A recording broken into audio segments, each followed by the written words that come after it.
All right. Well, let's get rolling. I know people will keep logging on here, but that's okay. We'll get going. Jackson and Zach they have a party to get to tonight, so one of their buddies' birthday parties. So we'll get rolling. So just want to thank you guys for jumping on tonight. First up, we got Jackson Yanchus. He's the running backs coach at Laurier. He's going to talk about gap scheme. And then Jackson, you want to bring up, I don't think I made you the co-host yet, but let me make you a co-host so you can share your screen. That'll help you. Perfect. And then there you go.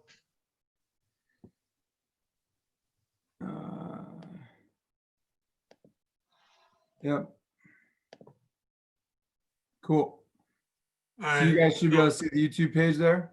Yeah, there we go. So so Jackson actually he has a YouTube page as well that has a ton of great content on it. So if you want to click on the channels. So if you look under channels, if ever you're looking, so you got 3 Down Development. You guys should go check that out. He's got a lot of great interviews there, both from the Canadian side of the border and the US side of the border. So a lot of great content there. And you can see there's also 2 other channels that you should check out. You got 3 Phases Coaching. That's from out of Saskatchewan. They've got a bunch of stuff from same thing, both sides of the border. And then all 24, they're out of St. FX, and they've got a lot of great stuff on there. But I would suggest you guys just check those out, peruse them, and there's going to be some great content there for you to have a look at. So, and that's under channels. You can find them there anytime. Go ahead, Jackson. You got it. Awesome. I don't want to slow everybody down too much. And I know, at least I've found I coach running backs now, but my background's in offensive line. So I was super, excited when Paul approached me about speaking, and, the offensive line world in general. I think, it's hard for us right now because we're such team oriented people. We're coaching 5 guys, and, all we're doing, at least where we are in Ontario, is Zoom meetings right now. So excited that everybody could be on here tonight. Like Paul said, my name is Jackson Yanchus, and I got to give Paul some credit. No one gets my last name right, so I appreciate that. I'm the running backs, fullbacks, tight ends coach at Wilfrid Laurier University here in Waterloo.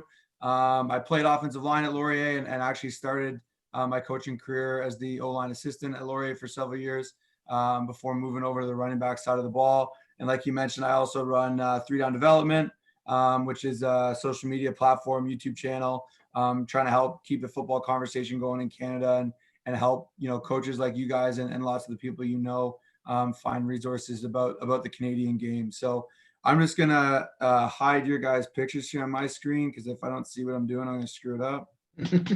So my thing is, and 15 minutes, I want to make sure you guys leave here with something valuable. I want to talk about taking gap scheme, which is obviously, a very broad term, and kind of conceptualizing it or breaking it into pieces that your players can understand and you can use to kind of help, draw those things together. I think, zone scheme, obviously some of the benefits in terms of continuity between plays, it keeps things very simple up front. I think if you teach, things like traditional power and counter conceptually, I think you can achieve the same results in terms of simplicity for your players. So that's kind of the topic today. Why gap scheme? You change the run fit. And I actually use this picture at the top. I hate when my running backs got to run through holes with guys with square shoulders. And I found with some of our gap scheme stuff, you get linebackers that have to, adjust their run fit based on 1 or 2 pullers or the movement of a fullback across the set. And anytime I can get a picture of my guy, running through arm tackles is great, but running through open shoulders is even better. So that's one of the reasons as a running back coach why I love gap scheme. And I think it's important to have mixed in with what you do as well. You create angles and pullers. Once upon a time, and Zach can attest to this, I was a very undersized offensive lineman.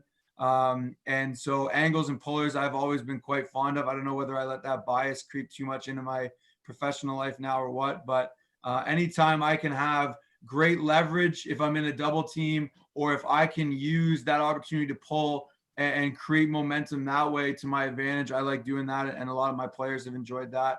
Very versatile. It depends who you watch. You can be spread. You can be 21 personnel. At Laurier, we've messed around with a lot of different things in the last 6 or 7 years.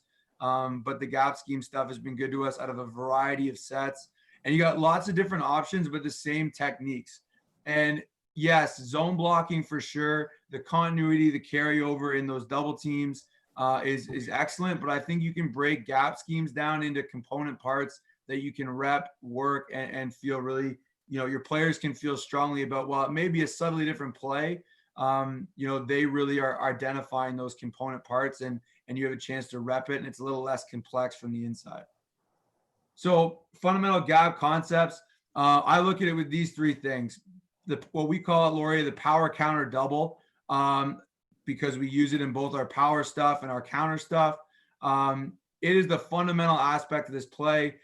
It's always highlighted in red on the diagrams. If you don't have a good power counter double, the play's over, in my opinion.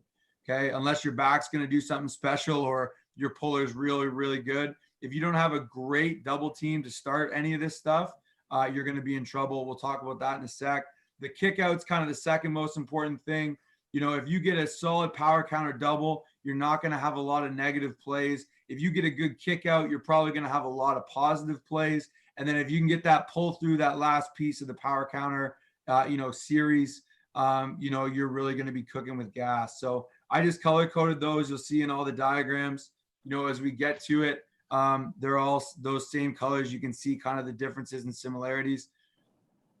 Really, I see gap scheme, and I know you could talk about trap and some other stuff in 15 minutes. I wanted to focus on traditional power and counter, and then kind of where is that going, and what do I see in the game today that is also in that same family of plays. So on the top left, you have your traditional power, your fullback and puller, are working to that play side. Your play side doubles working to the second linebacker in the box. So you see that in red there, working to the mic. You're going to kick out from your fullback and a pull through from your guard. Fairly standard. Most people, I would imagine, have seen some of that. In terms of counter, really the only difference to me is now obviously how much misdirection you want to use is up to you. And what your mesh is like is up to you. But typically there's going to be some misdirection in the mesh with counter, whereas in power, typically there's not. Your fullback's going to be on the opposite side. So usually, when you're running a counter type scheme, it's off of a power look. And now you're going to get your kick out is actually going to come from your guard, and your pull through is going to come from your tackle. Power counter double stays the exact same. And then this one I go back and forth on whether I like calling it power F or counter F more. To me, that really depends on the mesh. But now we're not going to pull two linemen, so it's going to have the same backside as power. But our guard is going to be the kick out player, and our fullback or tight end or H-back in your system, whatever it looks like, they're going to pull through and work up to the linebackers. So you can see there in all three diagrams, the things I like, the things that are the same. Because again, I think gap scheme kind of gets a bad name for maybe being more complicated than zone scheme. Really to me, some stuff on the backside, there's a lot of preferences there. Really, you're going to be two for three, trying to take the inside of those two guys and cancel the A and B gaps. But on the front side, you're always going to have your power counter double working to the second player in the box at depth. Your kick out block, which in traditional power would be your fullback, in counter would be your pulling guard, and in counter or power F, the bottom diagram there is going to be your fullback, and then your pull through is then the third piece of that, depending on what scheme you're running as well. So traditional power, just blew it up a little bit small on the last page. There's a lot, depending on who you talk to, what footwork would you use in that double team? At Laurier, we really focus on getting vertical dent out of that double team. So our guard is going to check the A gap. So we actually step with our inside foot kind of up and down on that first step. If that Mike wants to run through the A gap, he's the guards all day. But most teams we see, they're going to run that Mike over the top of the double with the puller. So it's the tackle's job to deliver the three tech down to the play side guard, those tackle and guard in red there on the right. And the reason I have the back's path in red is I want the back off the hip of that double team. So he's going to read the puller, but his aiming point is off the hip of the double team. If that end really goes inside and our guard has to pull around, we call that the ass line. It's going to be then we're going to read the extension of that double team, which is that fullback's block. In terms of counter, very, very similar. Obviously, like I alluded to, usually you're going to have a little more misdirection. And, this is maybe more traditional, like eye counter or pistol counter. We're going to now pull the guard and the tackle. And you're still going to have your same double team on the front side, looking to wall off that second linebacker in the box. Again, just drew it up here as the mic. Your fullback is normally showing power the opposite way. Now, there's a lot of really good Oklahoma film. You can read the backside end if it's at a one back, and there's tons of different things you can do on the backside. But your guard is now going to work that kick out. Whether it's a fullback or a guard, I like teaching that guy to use the flipper, same foot, same shoulder. It's very similar. Honestly, our power step, we call it, that last step before contact is very similar to teaching tackling. So for the high school coaches who are maybe using like a middle linebacker at fullback, we actually recruit mostly linebackers to play fullback. We've had a ton of success with that, or bigger running backs. But again, guys that might not have a ton of experience blocking, often they can relate it to tackling. Here's the guard doing it, obviously in counter. Same thing, same foot, same shoulder, going to kick that guy out, pull the tackle up and through. Tackle's got to read the block of the puller, same as the guard would have to read the block of the fullback in traditional power. Now, interestingly enough, this is probably the version we see the most for the Ontario guys who are listening to this. Western runs a ton of this. Now that there's a bunch of Western guys at Queens, they run a ton of this. Waterloo's run this in the past. We've certainly run it. And I put counter or power F being for the fullback as the second pillar. The reason I did that is because some teams will do more misdirection than others. At Laurier, we've run this as more of a power switch or power F. Other teams will do it as more of a counter. But ultimately, you're now going to be able to pull that fullback and get him in the second level. And the backside plays out just like power, or just like the backside of power. You could block back on the quick if you wanted to, and then not block the will. That's up to you, or that third backer in the box. But ultimately, your guard's kicking out, your fullback's pulling through. So what I like about these three plays, if you teach the concept, again, going back, these three things, right? Your power counter double, footwork's the same, who they have is the same, execution's the same. That kick out block, you got to teach it to your fullbacks, you got to teach it to your guards. Ultimately, that buys you three plays, in my opinion. The pull through, you got to teach it to your guard, you got to teach it to your tackle. You may even teach it to your fullback if you want to run all three variations. To me, this gives you tremendous flexibility as a coach to use formations, use motions, use different personnel groups to run a variety of plays with these three core fundamental concepts at the base of it. So if you look back at these three plays, all different run fits for the defense. You could add another fullback or tight end. I have some film if I don't run up on that 15-minute mark too much that I can show you guys of that. But ultimately, you're getting three plays in one by teaching those three core concepts. So just a couple wrinkles. Okay, what if you're a spread guy? You're here for Coach Scotto's zone presentation. I get it. What can I steal from this? Well, you can run one back power. I actually really like it. We ran it last year at Laurier. Some people call it, it's like a dart concept. We ran it where we would pull the tackle as well. If we got a three tech on the backside, but you still have those three core pieces. You still have your pull through is now the slot, right? So that fullback, or you can just do it out of a five receiver set right up here in Canada. And you're going to use that fullback or that inside slot to block the Sam. The good thing about that is he's already 7-8 yards out of the box. You have your double team from the same double team working to now it's that first linebacker in the box because you're not in a two back set. So a little bit of teaching there. And now your kick out comes from the guard. You could RPO the backside, read the backside, totally up to you. This is one that less teams have run that honestly we've made a living off of at Laurier, which we call our lock concept. We do it mostly out of 21 personnel. If you have a grimy slot back who can block a Sam, which we've had guys like Arkarakis, McCracken, Peterman, guys that have a great reach for us. Basically what we mean by power lock, and I know I'm going quick. I don't know how close I am to that 15 minutes. We're going to run the same power concept. So we're going to have our power counter double. second linebacker in the box. Now we're going to add a tight end or a fullback on the front side. He's going to be our kick out. Now, we've often run this as more of an extension of the down block as opposed to a kick out, but it just depends where the end lines up. And now our fullback, or that slot adding into the box, he's now going to become the puller. And we're just going to keep our backside guard in another power counter double, working back to that backside linebacker. What we like about this version is we're a big inside zone team, and this looks a lot like inside zone weak, but ends up hitting like power strong. There will be a fourth linebacker in the box. Some teams will run him over the top with the fullback. Others will try and bump these guys. We've just found that guy almost never gets successfully into the run fit. And this has been a great first down play for us, or, even a play that's been explosive for us depending on the opponent. So looking at that, looks like I'm right up on my 15 minutes. So I will turn it back over to you guys. Do you guys usually do questions at this point, or? Yeah. So can you put it back on your the third one, the F?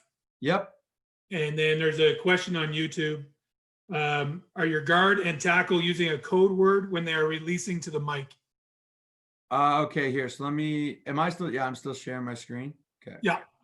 So for all of these, it's a good question. Like I said, that doubles the key to the whole thing. So if you're talking about the guard and tackle on the front side, we want to make sure that both those guys have to see the mic pre and post snap. So we want to get as much done as we can on that double team. Some teams you'll face are more downhill. We use more physical, that like body to body communication. So if that mic is going over the top, we should have this play side guard throwing his hip, elbow, and shoulder into the tackle.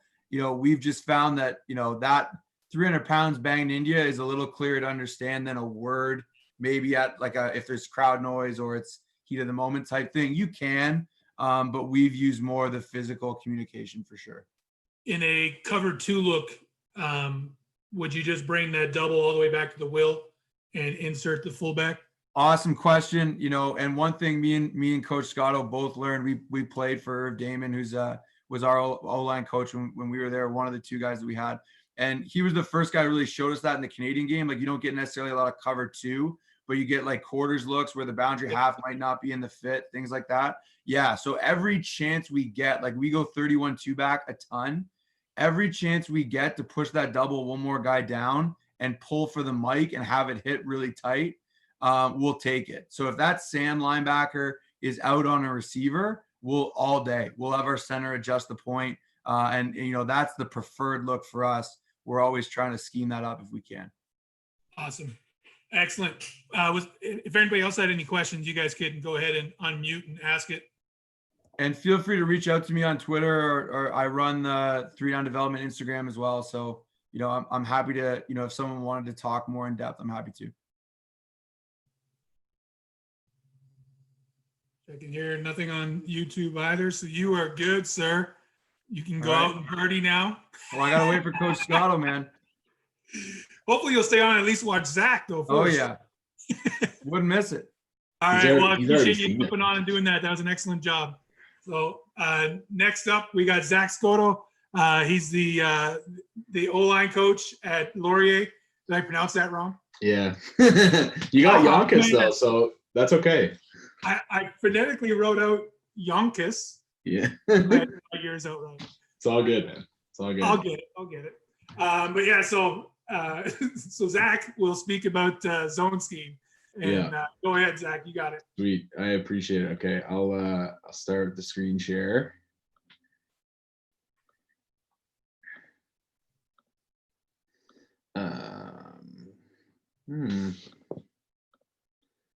Being tricky for me. There we go. Okay. Don't want to share. I want to present. Be patient.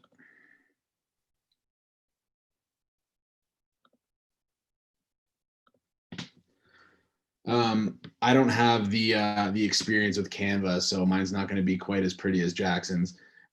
So bear with me on the aesthetics. So yeah, I'm going to talk. I thought I could talk zone run game in full. But I thought in 15 minutes, trying to do inside and outside zone and talking backside zone and all the different variations was going to be tough.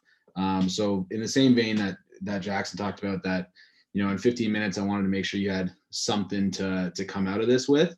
I wanted to talk inside zone, and I wanted to specifically talk about influencing the guy that we're not going to block. Most people have seen inside zone. Most people have run inside zone. So I wanted to try and talk about something specific that, hopefully we can take something away. So this is me first.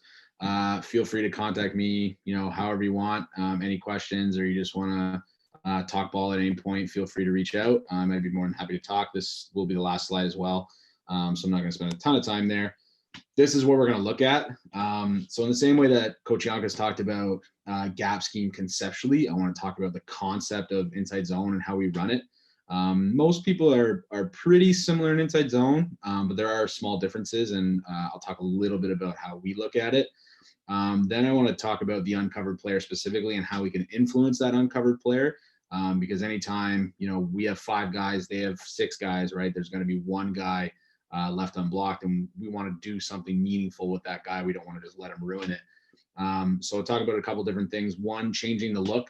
So what they're seeing right in front of us, changing their responsibility, changing who the unblocked player actually is. So taking control over who we want to leave as the unblocked guy, and then changing the aiming point of the run. So similar in terms of changing the uncovered player's job and the look for the uncovered player, but changing where we're actually attacking with the ball within the same concept.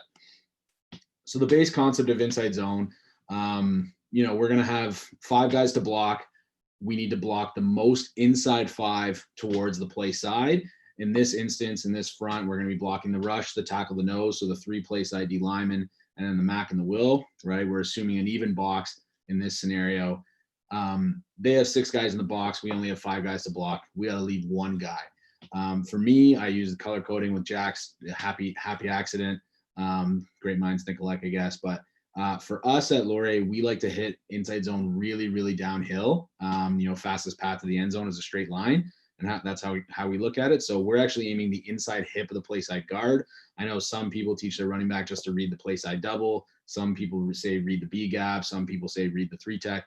However we want to teach your running back to look at it, or however you want to aim it, that's entirely up to you. For us, we say inside hip of the play side guard because we really want to hit downhill fast. So in this case, that backside DN, the Q, is the guy we're leaving unblocked. For years and years and years, at this point, we're seeing the read option, right? That's pretty basic. It's a pretty early install for most teams as a way to deal with that. And because of that, defenses now, as one of their responses, one of the first things they put in is exchange, right? So, we gotta deal with exchange in a way that allows us to still be successful. But if we don't do it, what I see a lot of time, especially with young tackles, is when they get exchange, they end up turning around and chasing after that will into the backfield as the quarterback pulls it, and then the tackle ends up watching the quarterback get hit for a gain of 1, right? So unless you have a really hyper athletic tackle or a guy that really, really gets it and is able to stick his foot in the ground and widen that Q out, right, and prevent him from chasing the tailback, it gets pretty hard, right? So, it takes a lot of preparation against exchange teams, and you're putting in a lot of reps in order to deal with the exchange. I'd rather just try to not have teams play exchange on us, right? Let's do something different. So the easy one to do, if you have the personnel, just bring another body in, right?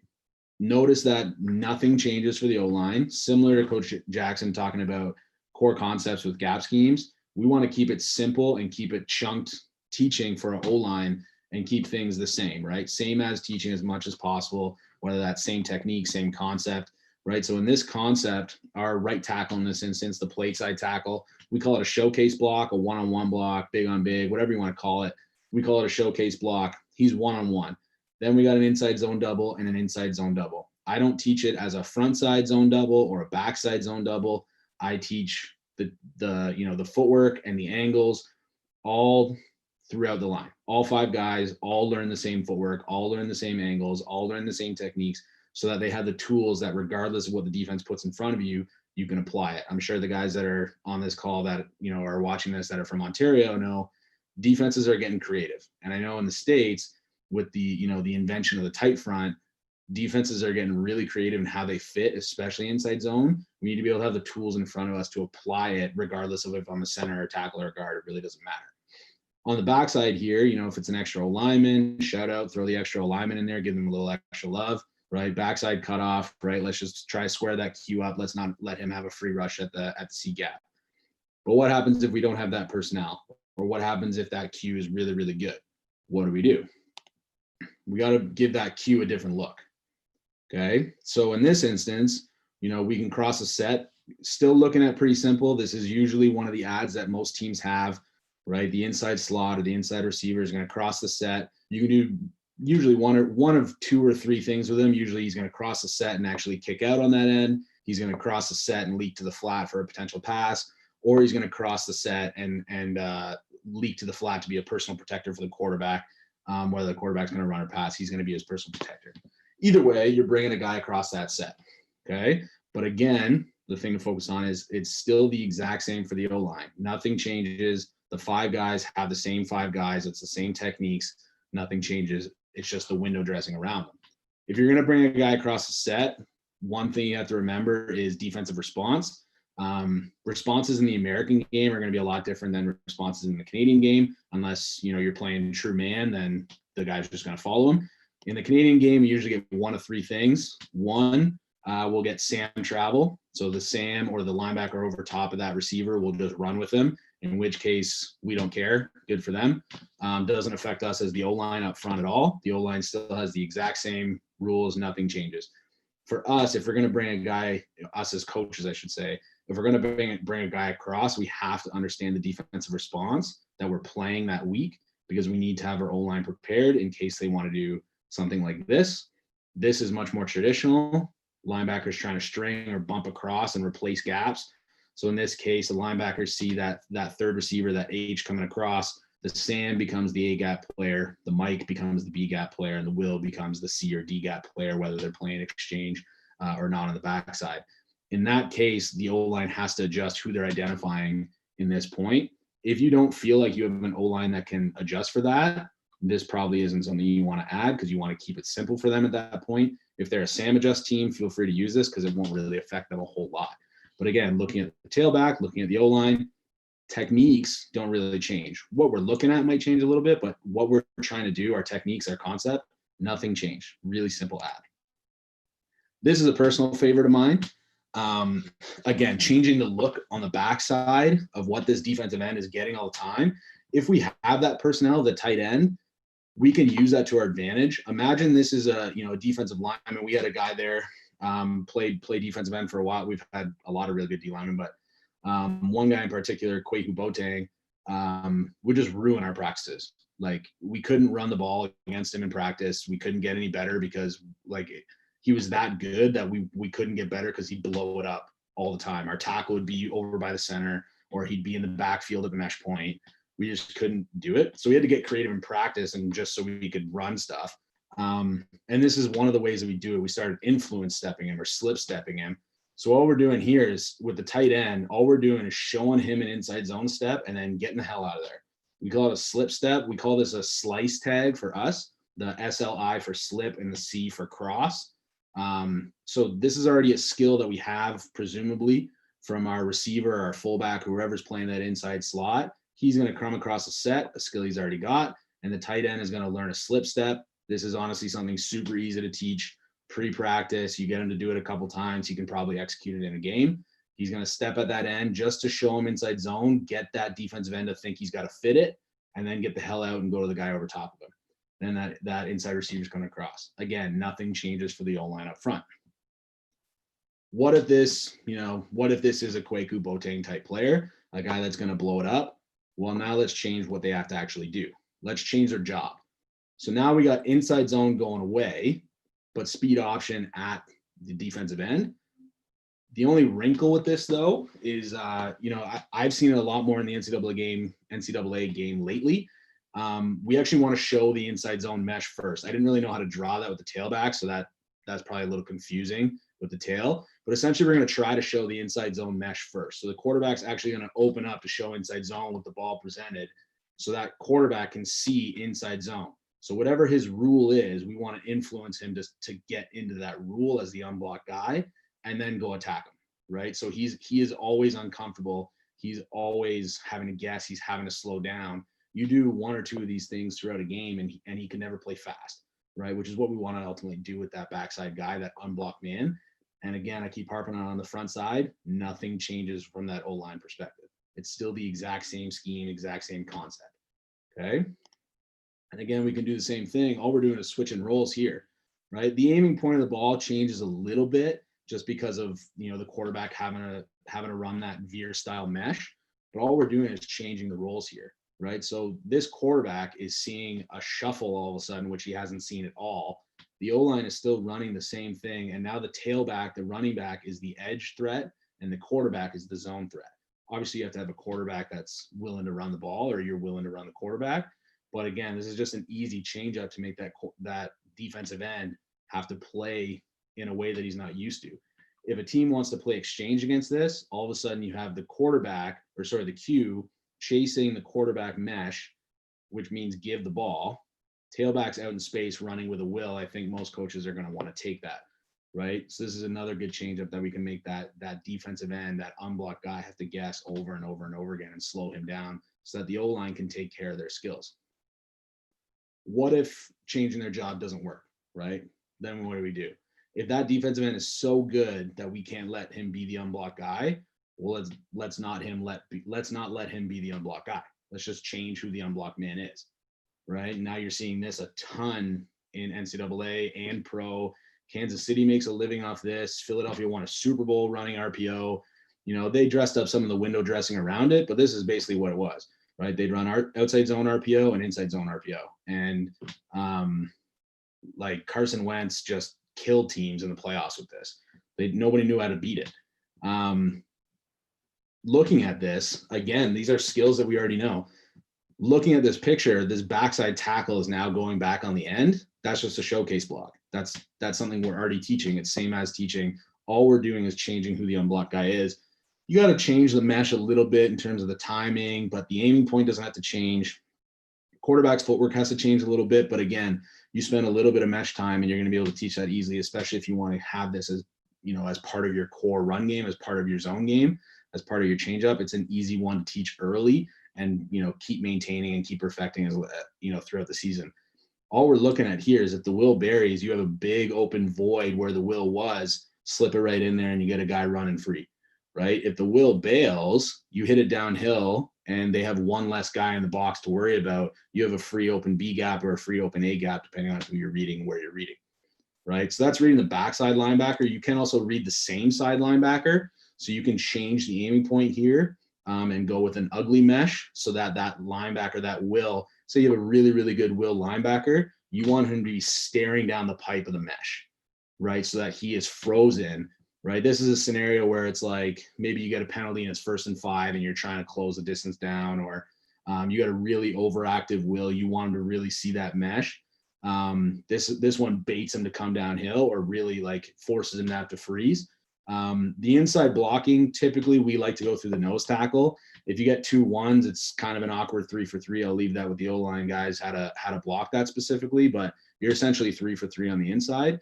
And then this is my personal favorite. This one's stealing. I'm sure most of you guys have run trap of some kind, but you get that nose, that super aggressive nose that just wants to get into the backfield. He doesn't want to play gap sound. He just wants to get off the ball and get in your grill. Take advantage of it. Again, change the guy you're leaving unblocked. Looking at these skills, we're already teaching the tight end how to do a slip step. Well, let's teach our guards how to do a slip step too. We're already teaching our tackles how to do a showcase block. We got a showcase block again. We already got inside zone on the front side. We're used to that. And we already got our H's, our receivers, learning how to come across a set and hitting inside shoulder. We already have that. We already have all the pieces we need, right? We're just using the tools that we want to use in this specific scenario. This is highlight tape for whoever this receiver is coming in, or whoever this fullback is coming in. This is highlight tape material. We made a living on this for years now. Because this guy's just thinking, okay, inside zone, inside zone, inside zone, inside zone.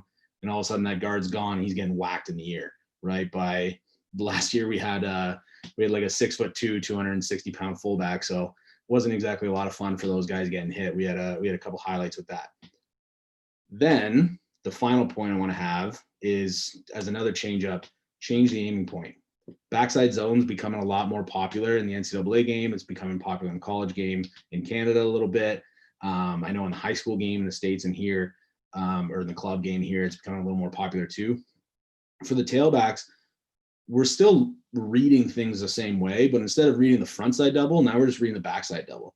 In terms of what we're teaching the O-line, a little bit of teaching points, a little bit of teaching time. All we really need to teach them and have them feel is the difference between trying to square them up like an inside zone. Now we want to hit the backside shoulder in backside zone. We still want it to look the exact same, but where we're trying to aim on a person's body is just a little different. So in this instance, we want the MAC to go to the right. We want the tackle and the rush to go to the right. We want the nose to go to the right. We want the will to go to the right. And then the read's the exact same. The backside end, we already have that with the quarterback. The read's the exact same. And then the tailback just has to read that nose or that backside double.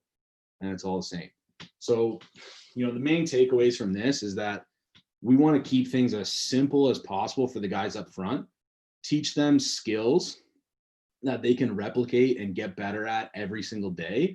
Because if they have the ability to rep the same things every single day, that means they can play fast and physical. And at the end of the day, that's what we want out of our O-line, right? We don't want them to have to think a whole lot. Not to say that they can't. We don't want them to have to think because we want them to play fast and physical, right?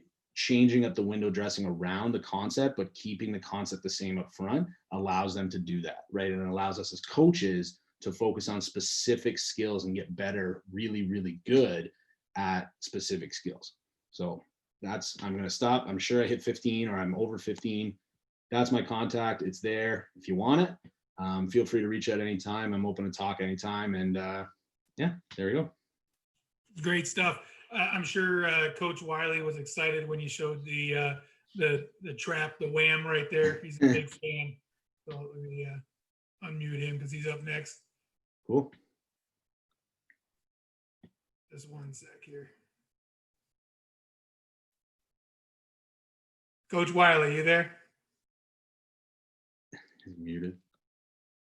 He's gonna unmute himself. Oh, that was great stuff. So here's a question for you. So what is the blocking teaching points if you have a receiver as your H-back blocking the nose? So what are you teaching them? It's a good question. We try not to. You have to have a pretty ballsy receiver to be willing to go in the nose. To be honest, in Canada, I like to relate it to a hockey hit. Because he's going to be coming, stumbling, fumbling, bubbling upfield like a big guy. It's rare that he's going to be able to brace himself unless he's seen it a lot. It's rare that he's going to be able to actually catch himself. So if it's a receiver doing it, we tell him go all out. If you miss, right, we'll live with it, right? Go all out, throw your whole body into it. Don't pop your shoulder out. But if you miss, we'll live with it. Yeah, they've brought in the rules now that you can't just come in and cut them. So yeah, that was much easier when they just roll up on their legs. Yeah, my only advice on that one is same foot, same shoulder, because you don't really have to move them, to be honest, because it's like two trains passed in the night, right? He's stumbling the one way and the back is that's a midline trap give, right? So even for some of my fullbacks, it's not a great matchup, right? You got a 300-pound nose, but the tighter to the line of scrimmage, the better. And same foot, same shoulder, you got a chance. Excellent. Well, thank you very much for jumping on. I appreciate you doing that. I'll let you guys get going to your birthday party. So you guys have a great night. And so you guys have their contact info. If you also check out on 3Down Development, Zach's got a great presentation on Pass Pro. He has it broken down there. So check that out. That's a great deal. All right. So thanks a lot. I'll get myself set up here. Coach Wylie is going to be up here in the second speaking. To alleviate him trying to do the PowerPoint, I'm going to run the PowerPoint and he'll speak. So let me get that set up here. So, all right. I'll go full screen there. All right. So one thing with Coach Wylie, obviously, he's a great O-line coach when it comes to schematically with the technique and all that stuff. But having had the privilege of doing 3 training camps with him as a guest coach and 2 as his assistant, I can tell you the biggest thing that people don't get a chance to see is how Coach Wylie brings the group together, and how their communication is what is one of the biggest keys to the success of his O-line every year. So that's what his presentation is going to be on tonight. So I'll let you get going with it, Wiles. Hey, gentlemen, how you doing? Now, Paul, right, when you're pushing these buttons, I'll tell you when to move it, okay? Sounds good. All right, guys, go to the next one. This is the, go back, that Cool Clinic, the Mushroom Cool Clinic. We've been doing this, and I know most of you guys you come down to it from up in Canada, come down to Cincinnati, but we had to cancel it this year, the first time in 38 years that we didn't have the clinic. All right, so you new guys don't know what this is. All offensive line coaches were always left in the dock and they feed as shit. Okay, that's how offensive line guys grow. Okay, so we come up with the mushroom as our logo, and the cool stands for Coaches of Offensive Linemen. Okay, and so we have a lot of little fun with this. So we usually have about over 400 guys that come every year. It's just line coaches, but other guys sneak in every once in a while. And it's really fun to attend. The college guys speak on a Friday night and the pro guys speak on Saturdays. And it's really an intense deal. I only give them a half hour for lunch. We buy 400 pizzas. Everybody gets a pizza, sits at the table, eats. I mean, and we really enjoy football. And it's really intense from the time we start on Friday night until the time we break on Saturday. So hopefully this coming May, we can do it. We can start up with it again. All right. But it's really a unique thing if you guys are interested in that stuff. So go ahead, Paul, move it. Okay. Things that I believe in, things that I think communication is one of the key deals. Okay. And so I always have things that sayings I put up on my wall in my meeting room. If you ever see one of my meeting rooms, it's pretty kind of unique, right? There's not, now you're going to have to go back to classroom style because of the virus. Okay. But my meeting rooms, God, going all the way back to before the Raiders, when I was with the Raiders, were always conference style because I wanted the players to see each other. Okay. When you're in a classroom style and the guy in the back of the room makes a mistake, okay, and you're trying to point it out on the film and stuff. All right, those guys that sit in the front of the room, you don't see any of those guys turning around and looking at that guy, right? But when you're in a conference style setting, somebody messes it up, all right, they can see each other real easily. And it puts a lot of pressure on them. So I went to that conference style deal some years back. Right, things that are up on my wall. We go out the door. Okay, we're all in this together.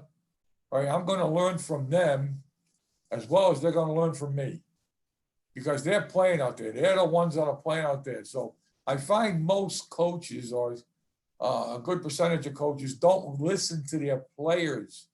You have to listen to them. Listen to what they're talking about because they're playing the game. You guys are not playing anymore. That's just my buddies always ask me, don't you want to take another snap? Right? I haven't taken a snap in 50 years and I don't intend to, right? There's no way am I going out there and taking a snap, okay? So they're playing and they're gathering information that you're going to need when they get to the sideline. So listen to them. Listen to them in the meeting rooms when they're talking and they're going to listen to you, okay? So there's an exchange of communication that takes place there. No, you may not do what they say, but just listen to them. Okay. I always like this one. Billy Muir, you guys don't know Billy. Billy coached in the NFL for about 38 years. Right. The trouble with knowing everything is you can't learn anything new.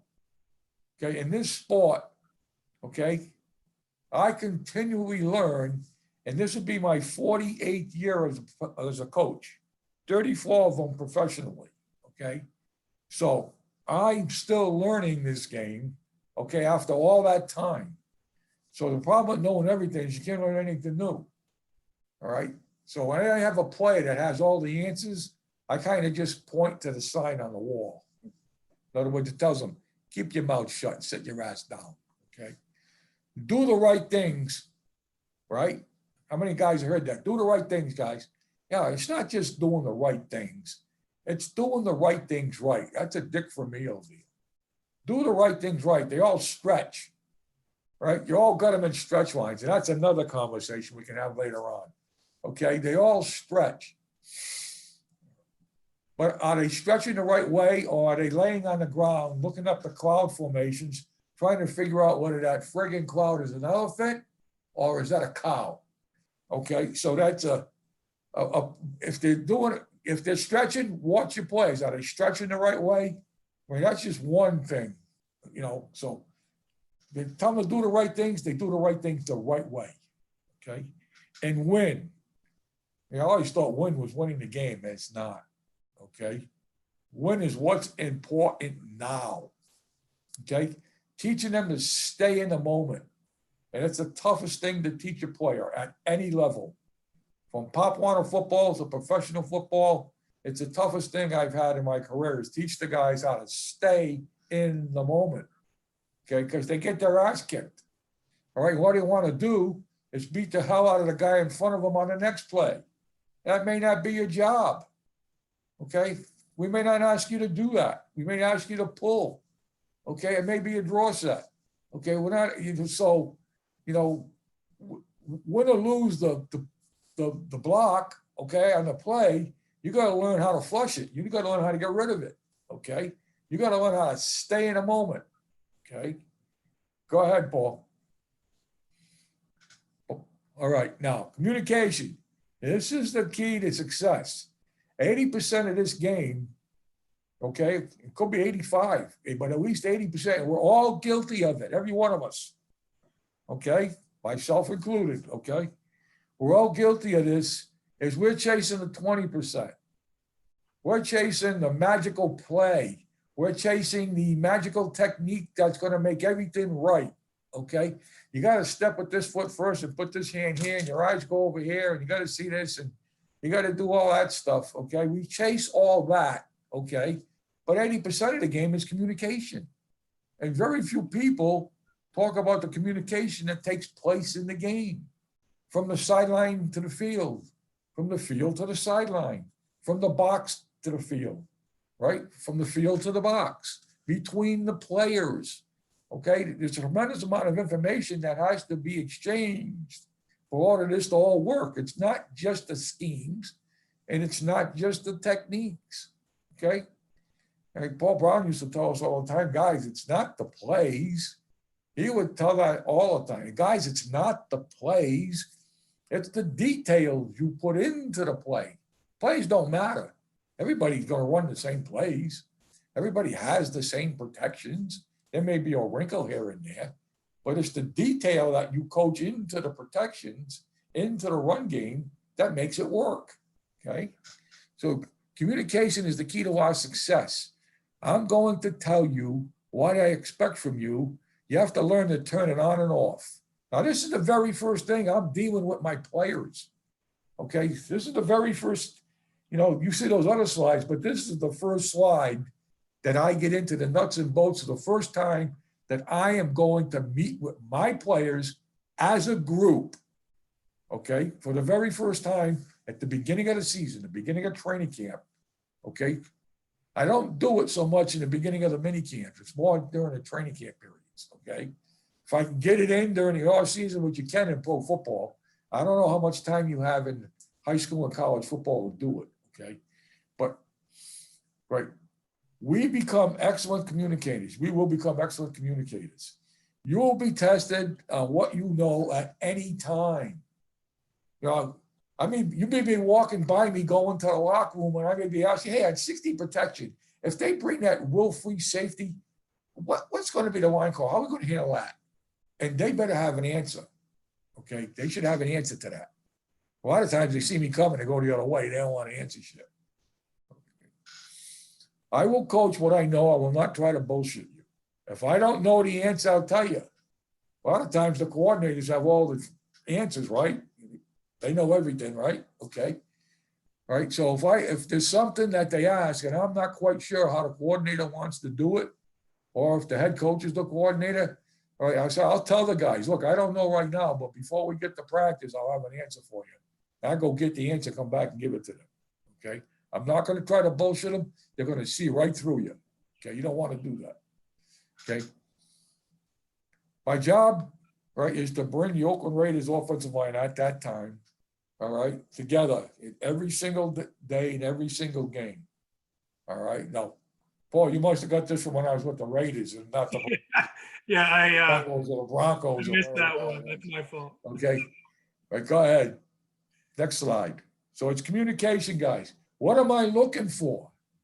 Right? Does the player know what to do? Is the player trying to do what the player is coached to do? Okay, and are they in shape? Okay, so it doesn't make any difference if I'm in shape. That had anything to do with it. Okay, the guy ain't playing. Okay, are they in shape? Okay, so that's what I'm looking for when I get them. Okay, next. I go by what I see. All right, you can tell me all kind of shit you want to tell me, okay? And I'll listen. But I go by what I see. It's what you are is what you are on film. That doesn't lie, okay? You are what you see on tape, okay? If you don't know what to do and you're not doing what is coached, okay? And we can't win with you. I set that right out with them. Okay, now, some players don't do it exactly the way you want it done, okay, because they can't. But the bottom line is, does that guy's assignment, does that guy's man that he has to block, does he make the play? Right? It's the production of the player. If this guy ain't making a play, don't fuck him up. Let him do it his way, okay? And sometimes it's what you don't coach is the most important, right? You got to learn as a young coach, okay, I really at any level, doesn't matter. You got to learn when to keep your mouth shut. Stop coaching the kid, okay? Just stop coaching them because you're screwing up. You're giving them too much information. Let him go play, and if this guy ain't making the play, that's pretty good deal, okay? That's kind of what you want, all right? Now, sometimes you get some really good plays. Like I just had Joe Thomas. Well, what the hell? I got 4 guys in Joe Thomas. I had to coach 4 guys. Joe, yeah, block that guy, Joe. Okay, have a good time. Okay, yeah. So it really makes my job a little easier. All right, and then as the better your players get, right, the more you get into just the doing, okay, just putting in the what the defense does, just putting in the game plan, because they can play. All right, you just got to put in the game plan. All right, go ahead. Next play. There we go. First fundamentals of football, there are no guarantees.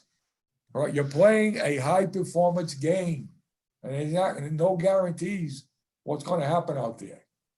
Okay, next. Right, we come together through communication. Remember, we started that first thing, right? Communication. There's barriers of communication that you have to overcome, right? There's fear, there's prejudice, there's habit, there's language, okay? Those are all barriers of communication. Some guys sit in a meeting and they're absolutely afraid to ask a question. They are. They are absolutely afraid to speak, okay? Sometimes it's because there's a language difference, there's an accent difference, there's a cultural difference. You know what I mean? You got to get over that, okay? Some guys do everything because it's a habit. Sometimes the habits they have may not be the correct ones, okay? So now you have to change the kid's habit. You got to change it through communication, all right? So success, 85% is personal skills, and 15%, like I was saying earlier, is the technical stuff, right? I mean, everybody here is trying to chase the technical stuff, all right? You're better off chasing the communication stuff. How are you going to get it across to them, okay? Go ahead. Building habits by always asking questions. I remember Paul Brown years and years ago, way back, 5 days after there was dirt. Okay, I was way back with Jim McNally, was the line coach at the Bengals, and I would go to training camp with Jimmy, right? And I'd spend the whole training camp and preseason with the Bengals okay, and you would be, and Coach Brown was still alive back there, and one of his favorite things, okay, was you should tell your players, always ask why. Always ask why. Just don't sit there and take it, as this the way it should be. Okay, ask why. And as a coach, you better have an answer why. And it's not going to be because I tell you to, okay? You got to give the guy a good common sense reason why we're doing this and why it makes sense to them to do this, okay? And they may come back and have a better way. So always ask why, right? And 85% personal skills, you have communication, you have honesty, and you have integrity, right? That second one, honesty, that's that's one where they come off the field, right? And I say, hey, what happened? I said, you blocked the tree technique? Oh yeah, I got him, coach, I got him. And then you put the video on, right, the next day or after the game, right? And they didn't even two-hand touch the son of a bitch. So they better be honest, okay, on what they see and what they've done out there, because it still may be a good play, okay? Because the play got messed up one time doesn't mean it's a bad play. I mean, it means somebody may have messed it up somewhere, right? Well, get it right the next time, and it's a good football play, right? Integrity, right? There's an integrity built into everything, okay? Maintain the integrity of what you can do, right? Man must know his limitations. Stay within that. Next, Paul. Okay, build a filter system into your head. There are 4 different kinds of communication. Now, a lot of this stuff, communication, you keep hearing me talk about communication. There's 4 ways that we communicate on the planet. Anywhere on the planet, there's 4 ways we communicate. One is phatic communication. It's a small talk. It's a wave, a casual meeting, an introduction. When you're walking down the hall, hey, Joe, how you doing? All right, oh, good to see you. Have a good day. And keep on going. That's phatic communication, okay? Somebody screws up, right? And you say, hey, what the fuck are you doing? And they flip you the bird, right? The finger. That's phatic communication, okay? Cathartic communication, it's negative, it's discontent, it's bitching, it's complaining.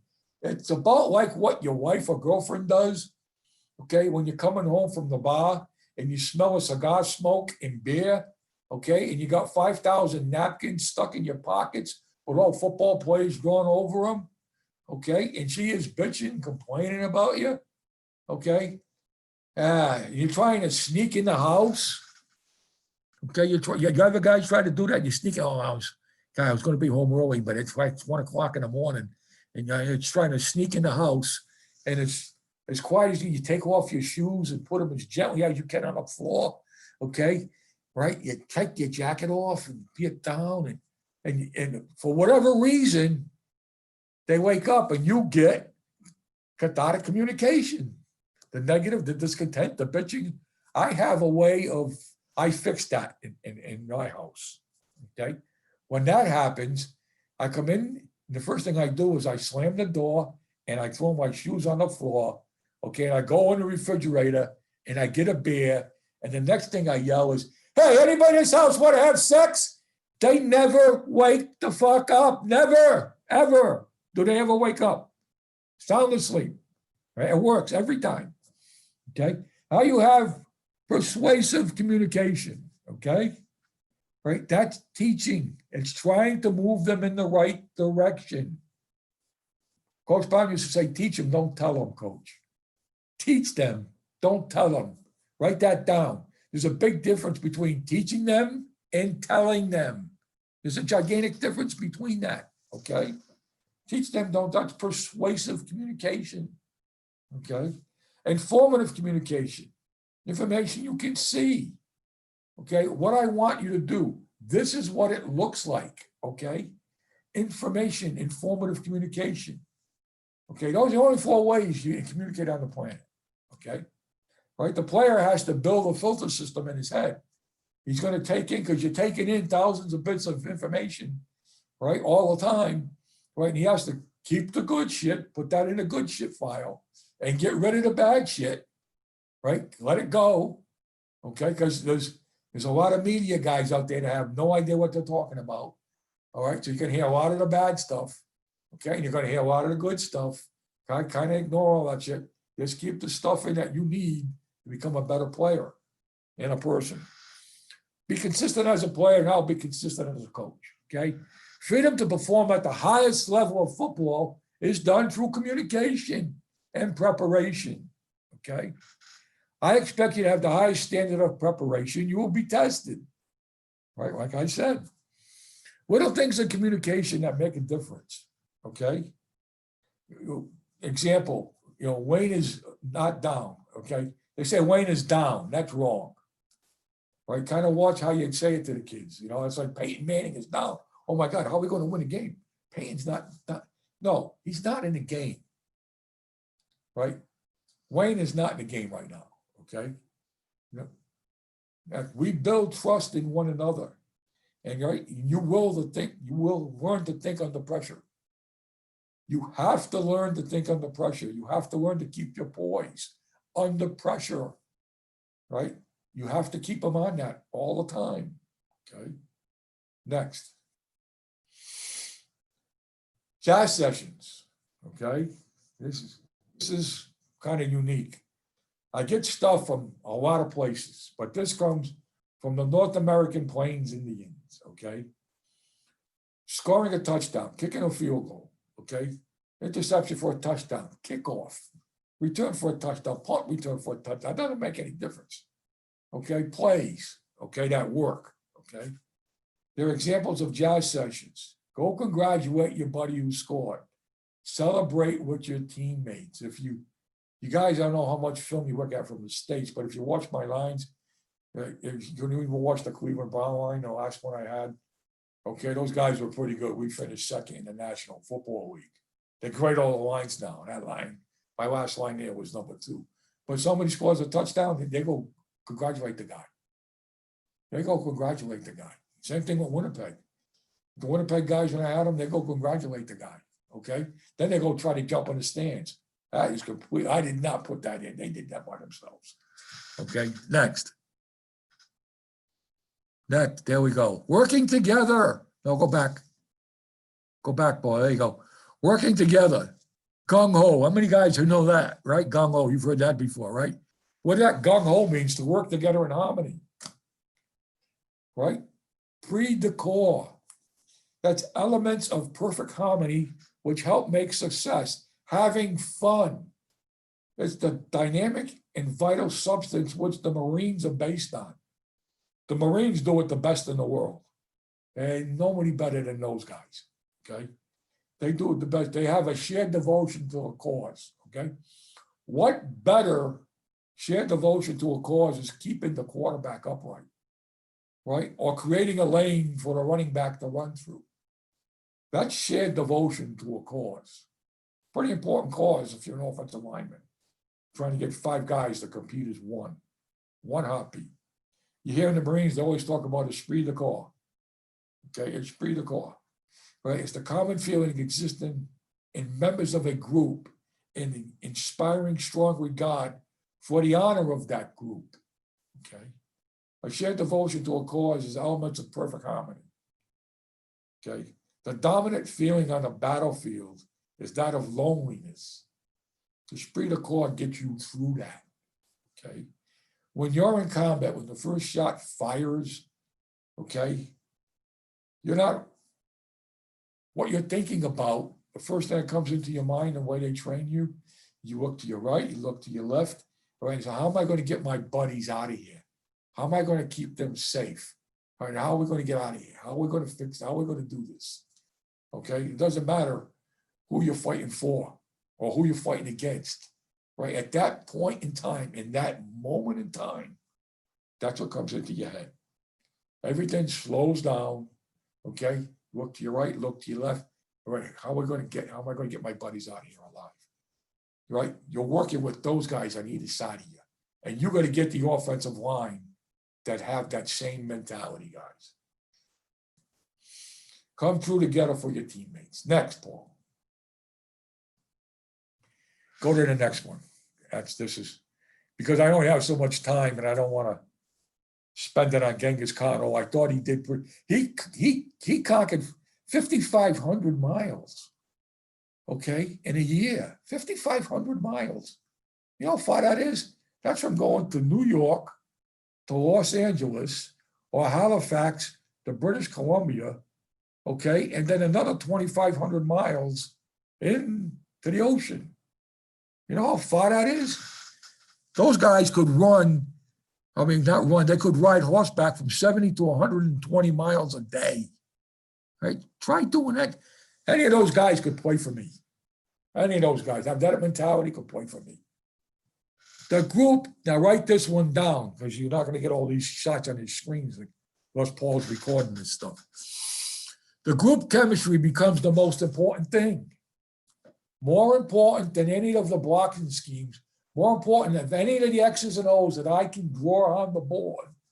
The group chemistry is the most important one. The chemistry that you create between your players and yourself in that meeting room is more important than 60 protection. It really is. It's more important than running the inside zone play. Okay? That's that stuff. Okay, you have to create that atmosphere with your players, the feeling of trust and loyalty. Okay, and it can't be a facade. It can't be a make-believe deal. You know, my players, I get all their birth dates. Okay, I get their wife's birthdays. I get their anniversary dates.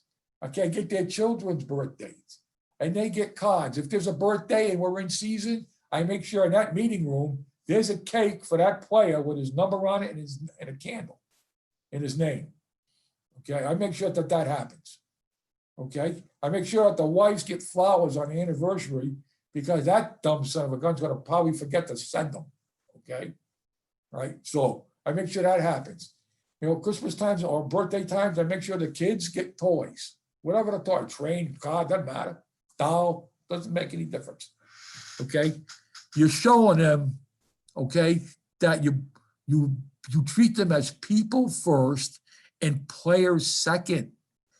Right? Players don't care how much you know. They don't give a shit about how much you know.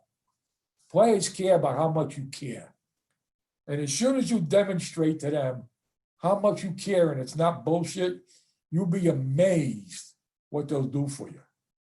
It's absolutely amazing what they stay late, they come early, they stay after practice. There's none of this, oh, we only can stay out here for 4.5 hours. We have to go in now. No.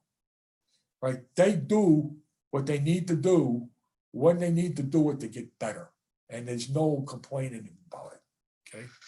Besides, bitching to an offensive line coach is a form of flattery.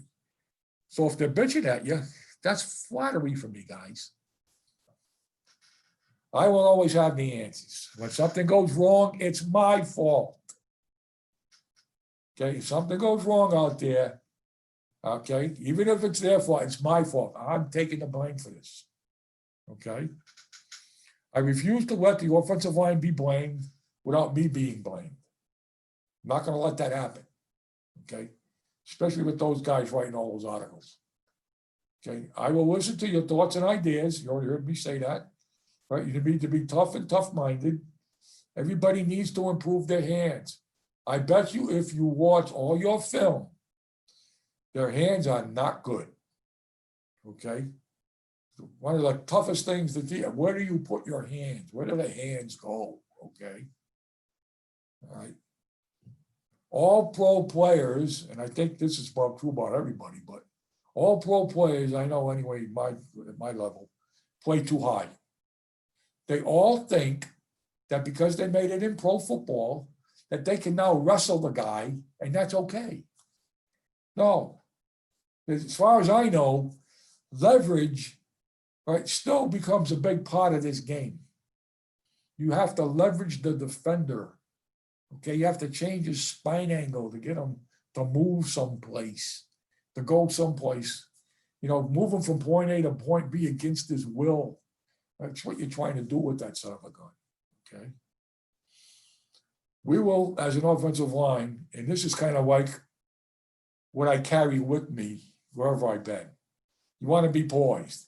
It's not always going to go like we draw it up as coaches. Okay, it's not. Okay, so you need to keep your poise. You need to be able to figure it out. Okay, be physical, because this is a physical game. Okay, you got to be a physical player. Okay, and finish everything you do. Finish the block, finish your workout, finish the video, finish studying, finish a meal.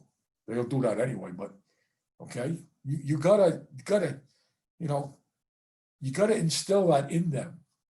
Okay, boys, it's not gonna go right all the time. The other thing I believe in is I try not to give my players just to do it one way. Hey, you need to do it this way.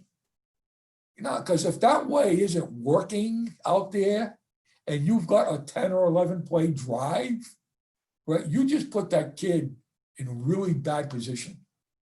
That's your fault. Okay, that's not his fault. That's your fault. Okay, you put that kid in a bad position.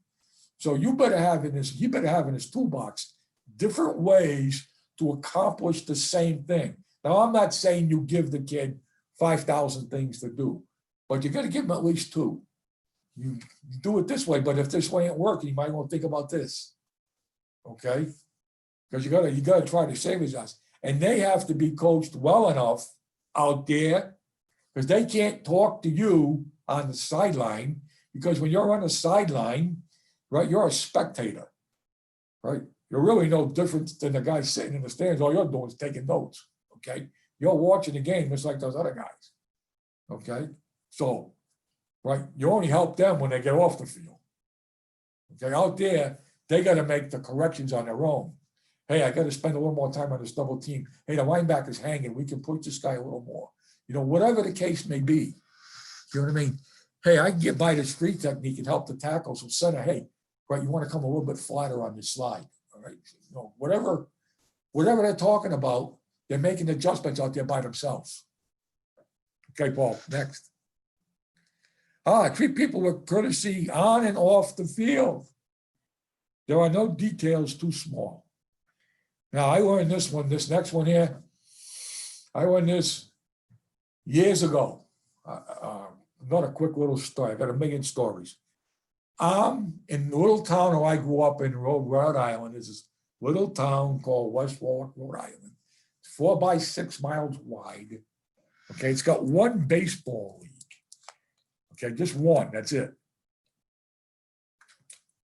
And you had to be a pretty good player to make the team, one of the teams. So they'd have tryouts.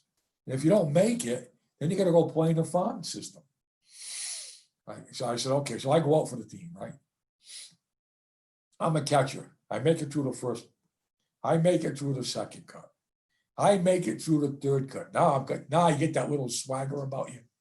You know, you think you're a big shit. Okay, I'm only 12 years old. Right? Right now I get to the fourth cut and I get cut.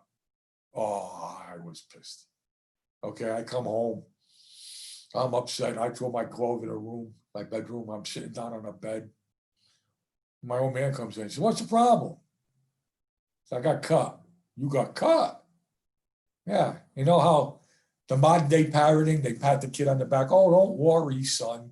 Everything's going to be all right. There was none of that shit. Okay. You got cut? Well, maybe you should practice more.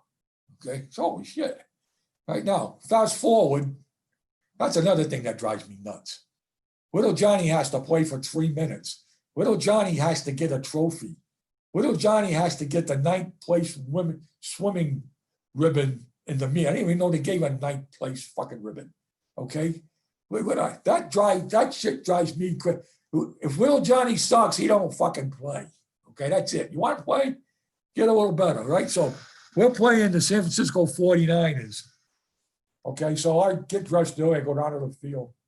Okay, and I talk to my buddies that coach on the other side. And I go find Jerry Rice. I say, Jerry, coach, how you doing? I said, okay. I said, can I ask you a few questions? He said, yeah, no problem, coach. All right, real nice guy. I said, Jerry, when it's all said and done, you're going to be probably the best or one of the best football players ever to play this game. Okay. I said, what's your mentality? How do you get yourself ready? What do you do to prepare yourself? He said, how do you get better? He says, coach, right? If you want to get a little better, work a little harder. I said, holy shit, my old man told me that 40 plus years ago. All right. It's not that hard. All right. You want to get a little better, work a little harder. It's not rocket science. Okay. Go ahead, Paul. Be known for something. Have your guys be known for something. Even if they get off the bus, look good getting off the friggin' bus. Okay? Put the big guys first getting off the bus, not the little guys. Okay? To me, it's finishing a block. Look good finishing the block. Okay?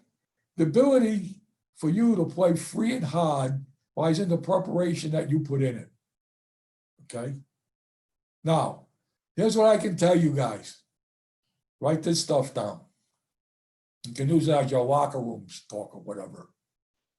You know, your emotions in the game are only going to get you so far.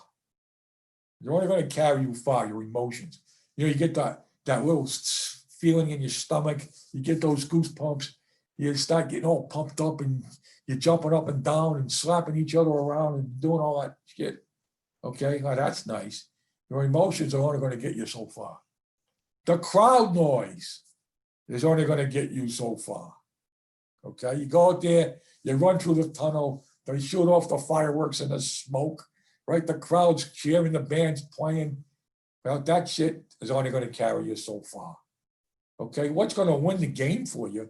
Because all that stuff's going to go away. What's going to win the game for you is the preparation that you put in it during the week. Your 3 or 4 preparation days, that's what's going to win the game for you. Okay? Your emotions get you so far, the crowd goes to get you so far, but the preparation you put in to play the game, that's what's going to win the game. Okay? You have to make a commitment, right? 4 things. Come off the football, your departure angle is critical. Step with the correct foot. I don't use the term right here because the idiots will read it and say, step with the right foot. No, step with the correct foot. Okay?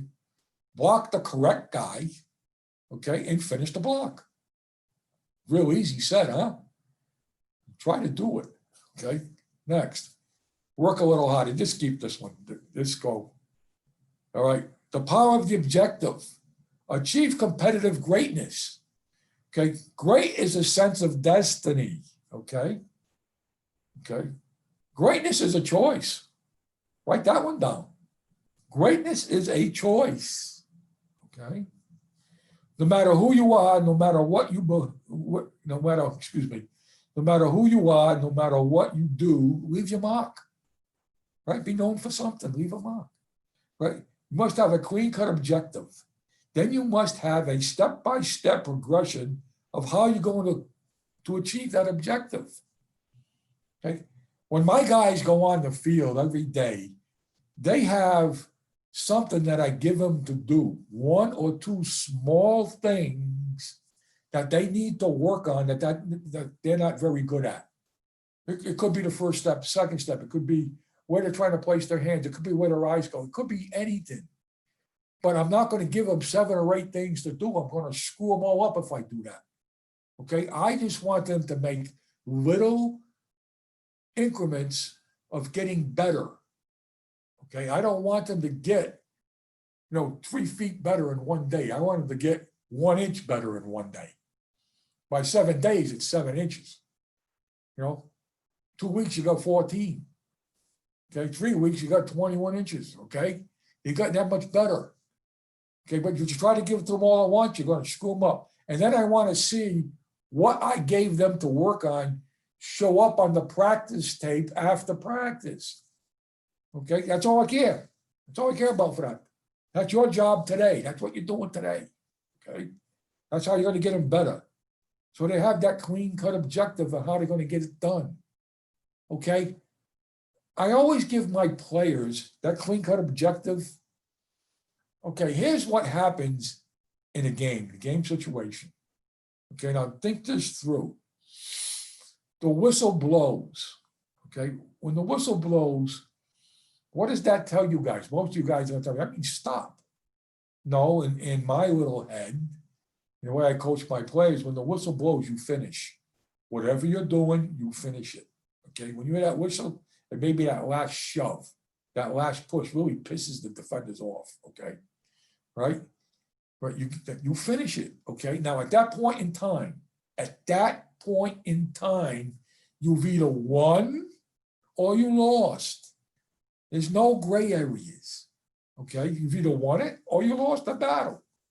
Okay, if you won it, pat yourself on the butt, get back in the huddle, right? Give the information to anybody that needs it in the huddle, your player, your buddies, that's on either side of you. Okay, great. You know how they get up, they adjust their face mask, they adjust their shoulder pads. They got that little swagger in their walk when they're going back to the huddle, if you have a huddle. Okay, all right, that's good. If you lost it, okay, right, what mindset are they in? Okay, if the kids lost it, what mindset? You know, I always hear coaches talk about a mindset. It's amazing. I sit there and I listen to this, right? And I bet you everybody here is listening to this has used it. Hey guys, you gotta have a mindset, right? But you never explain to the kid what a mindset is. You can see, yeah, we have a mindset today, right? But you never really explain to the player what it is. All a mindset is your brain, your eyes, ears are taking in thousands of bits of information every second. Okay, and all a mindset means is that it's interpreting your mind, your brain is interpreting all that information. That's all that mindset means. Okay, now within that mindset, you have a little voice that talks to you from the time you wake up in the morning until the time you go to bed at night. Okay, now you're either going to be in a growth mindset or you're going to be in a fixed mindset. Same voice. The guys that are in a fixed mindset, it's based on judging. It's somebody else's fault. I didn't see the linebacker. I didn't hear the center's call. I didn't hear the quarterback. I didn't see the same. It's somebody else's problem. They're throwing somebody under the bus. Okay, that kid is going to get your ass fired. Okay, that's what's going to happen with that kid. Okay, all right, maybe a pretty good player when he does it right, right? But when he does it wrong and he loses, that guy is going to be a problem. So now you have to get him from a fixed mindset into a growth mindset. Okay, the kid in the growth mindset does it wrong or gets beat, and he says, "Whoa, how did I mess that up? Okay, what did I do wrong? Okay, how am I going to fix it? How am I going to get better?" You want your players in that right frame of mind. All right, you want them in the growth mindset. Okay, and you got to learn how to get them right from the fixed mindset into the growth mindset. You guys understand that concept? Right, so now they're back in the huddle. Okay, now let's just say whatever the play was, whether they won or lost, now it doesn't make any difference. They're in the huddle, right? Usually the quarterbacks do not stand in the huddle. They're standing outside the huddle because the play's coming in from the sideline. There's personnel being exchanged. The quarterback's trying to find a play on a wristband that has 250 plays on it. Okay, and he's trying to find what number it is so he can read the play. And then he needs to know if he needs to flip it from one hash or to the other hash. Okay, so he needs to figure that stuff. That stuff about the quarterback looking at the defense, that is total bullshit. Okay, right? The quarterbacks are not looking at the defense, okay, when the ball is not in play. Right? They're trying to figure a whole mess of other shit out, okay? The offensive line's looking at the defense, I know that for sure. Okay. They're trying to figure out, is it a 3-man scheme? Is it a 4-man scheme? You know, is it nickel? Is it dime? Is it quarter? What is it? Okay. So, and they can give that information to the quarterback. Okay, so now the quarterback, all the exchanges are done, he's got the play, right? The quarterback, the last thing he does is he counts up how many guys are in the huddle. 1, 2, 3, 4, 5, 6, 7, 8, 9, 10. In Canada, it's 11, I'm 12, I step in. Okay, in the States, it's 10, I'm 11, I step in. Okay, once he's in the huddle, okay, we usually have some type of word, right? You know, I got it. Listen, okay?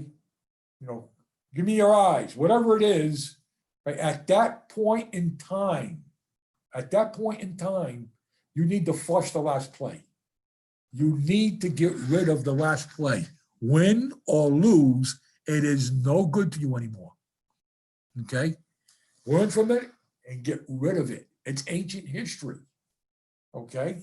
So that's a key of when to get rid of that last play.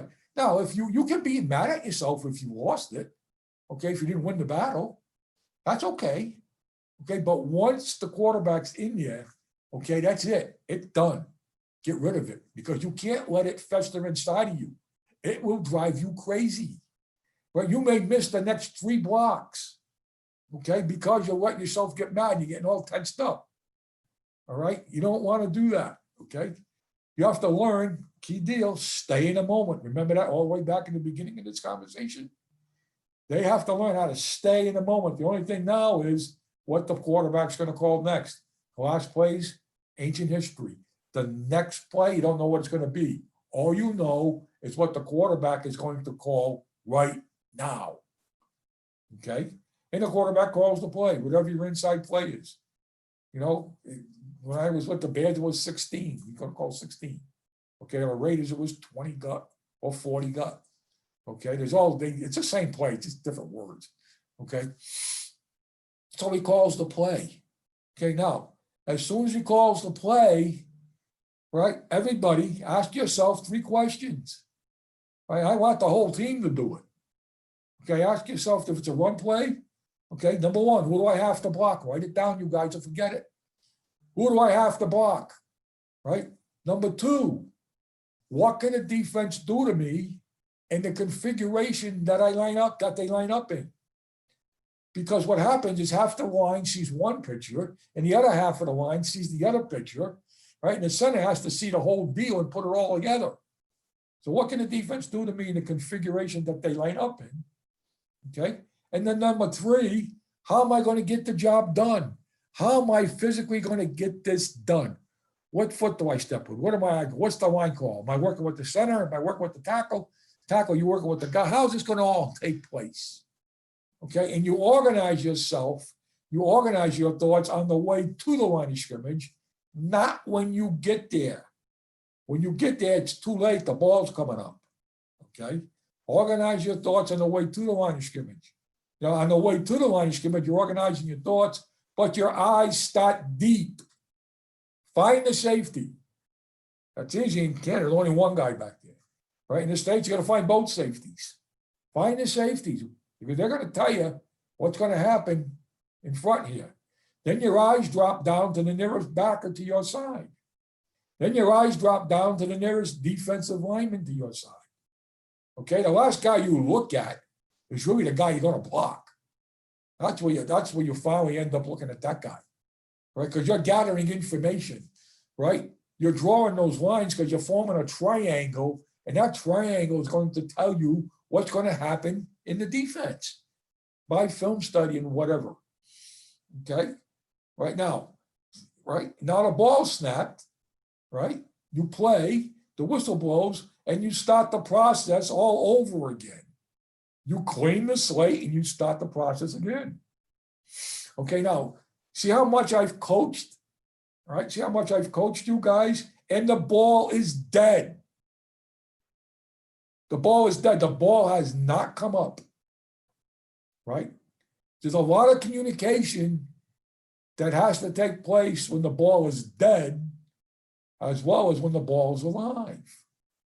Am I making sense to you guys? Did I lose anybody?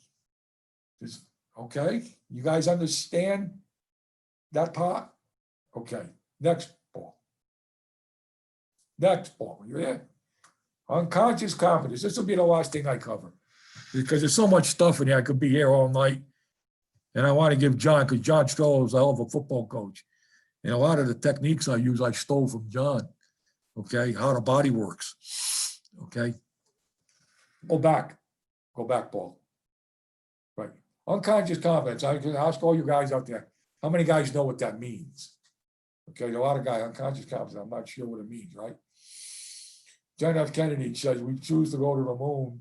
We choose to go to the moon not because it's easy, but because it's hard. Okay, none of this stuff is easy, guys. It's hard.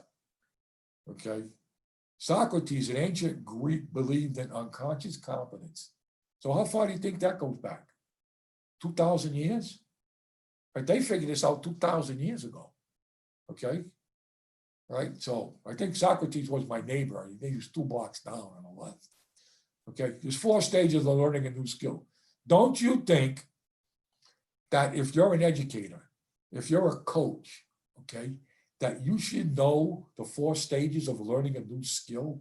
Wouldn't that be helpful to you? Okay. I think that would be pretty helpful. I wish I would have known this when I was a young football coach just coming up. Okay. Really? Everybody on the planet learns, okay, the same way. Everybody, right? The 4 stages of learning a new skill. The first one is you're unconscious and you're incompetent. So when this is all my first meeting with my players, right? So the player has no idea that the skill exists. So when I first meet my players, right, and I don't care if it's Joe Thomas, JC, or Anthony Munoz, or any of those guys I had, okay, when I first get the line for the first day, I assume, right, and I shouldn't assume the things, right, that they're all unconscious and they're incompetent. The player has no idea of the skill that I'm going to introduce him. And he has no idea that he doesn't know, and it's not his fault, okay? It's not his fault. So that's where I stop, right there, that premise, right? Then I got to get him into stage 2, which is conscious incompetence. Okay, now I'm going to introduce the player to the new skill that I'm trying to teach him.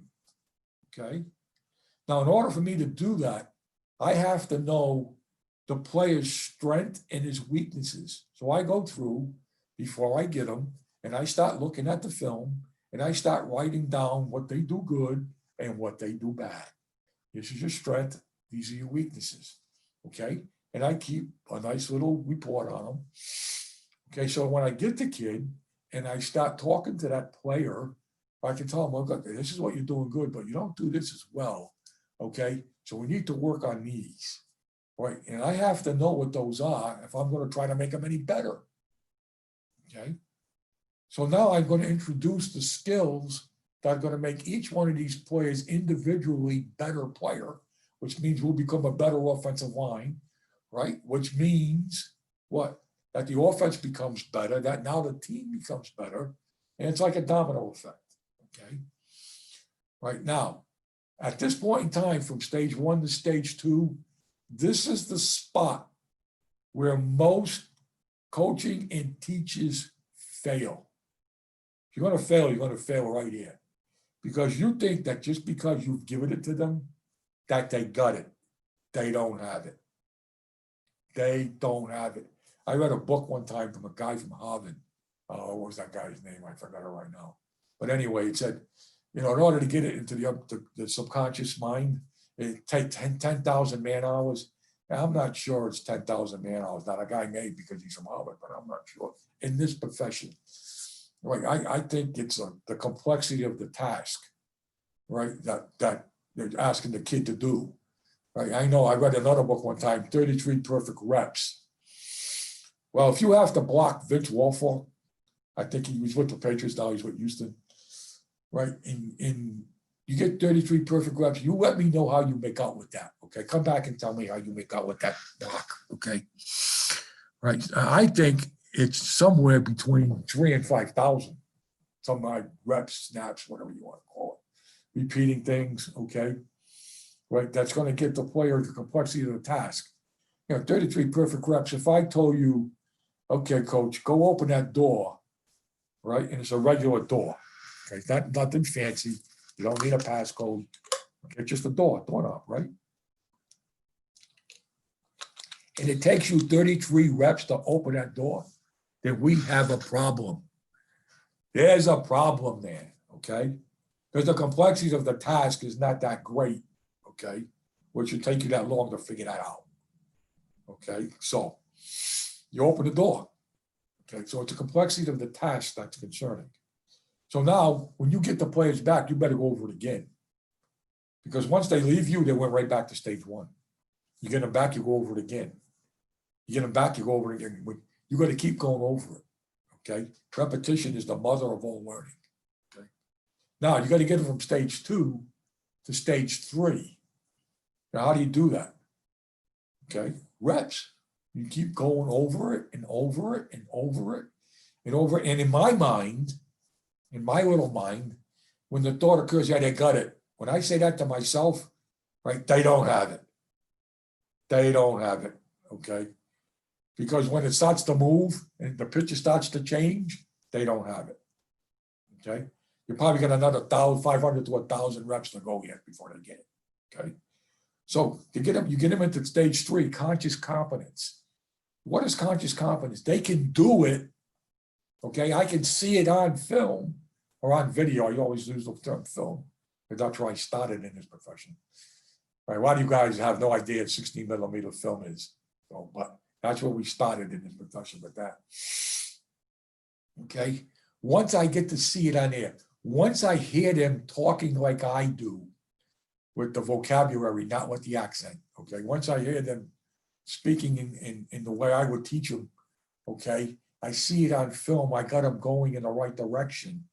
Okay. They're in stage 3. Stage 3, they can do it, but they got to think about it. They got to think about where their first step goes, where their hands go, where their eyes go. They're thinking about it. I don't want them to think, right? I want the ball snapped. I want you to go play, okay? And then you get into stage 4, which is unconscious competence. Right now, all you guys probably drive cars. When you leave the house in the morning or at night or whenever you leave, you get in your car, you put the seatbelt on, you start the car up and you drive. You never ever thinking about driving the car. You don't think about it. You just drive. Why? Because you've done it thousands of times. Okay, you get out of the car, you shut the door. Do you think about it? No. You turn on a light switch. Do you think about it? No. You're sitting there and you're breathing.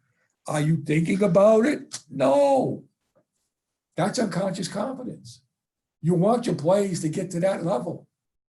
Okay, do they all make it there? No.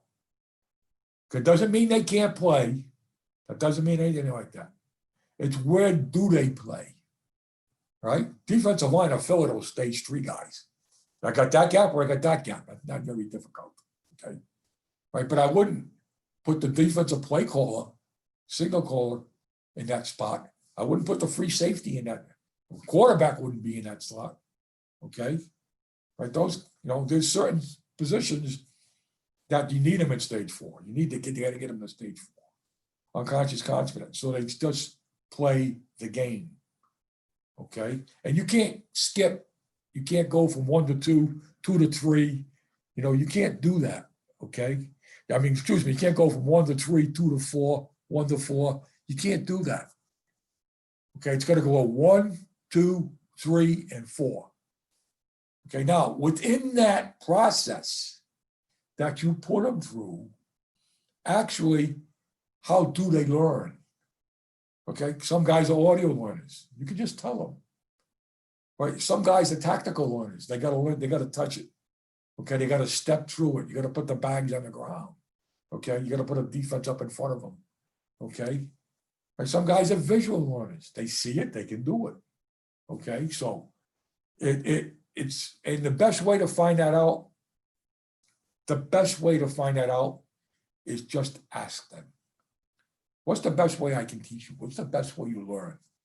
Right? Because in your process of doing this, in your meeting room and on the field, you better cover all the bases. Okay? You better show it to them on the board. Right? You better make them repeat it back to you or draw it up on the board. Right? You got to show them film. You got to go through the walkthrough. Okay? You got to cover all the bases to find out.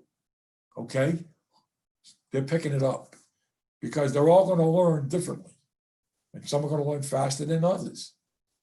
Okay, so at this point in time, Paul, have I used up most of my time? At this point in time. Well, you had no set time. So if you want to end it there, you're good. Well, keep going. We'll flash forward through these things. fast forward, keep going. All right, using the tool. Right, all this stuff, Paul has all this stuff if you guys want it. Go ahead. Go ahead, keep going. Keep going. Okay. Manage your behavior to meet the challenge at hand. Great teams are aggressive, competent, and disciplined. Inspiration comes from everybody. People that produce great results feel good about themselves. Okay. Next. The power of endurance. Okay. All right. This is the last thing I'm giving you.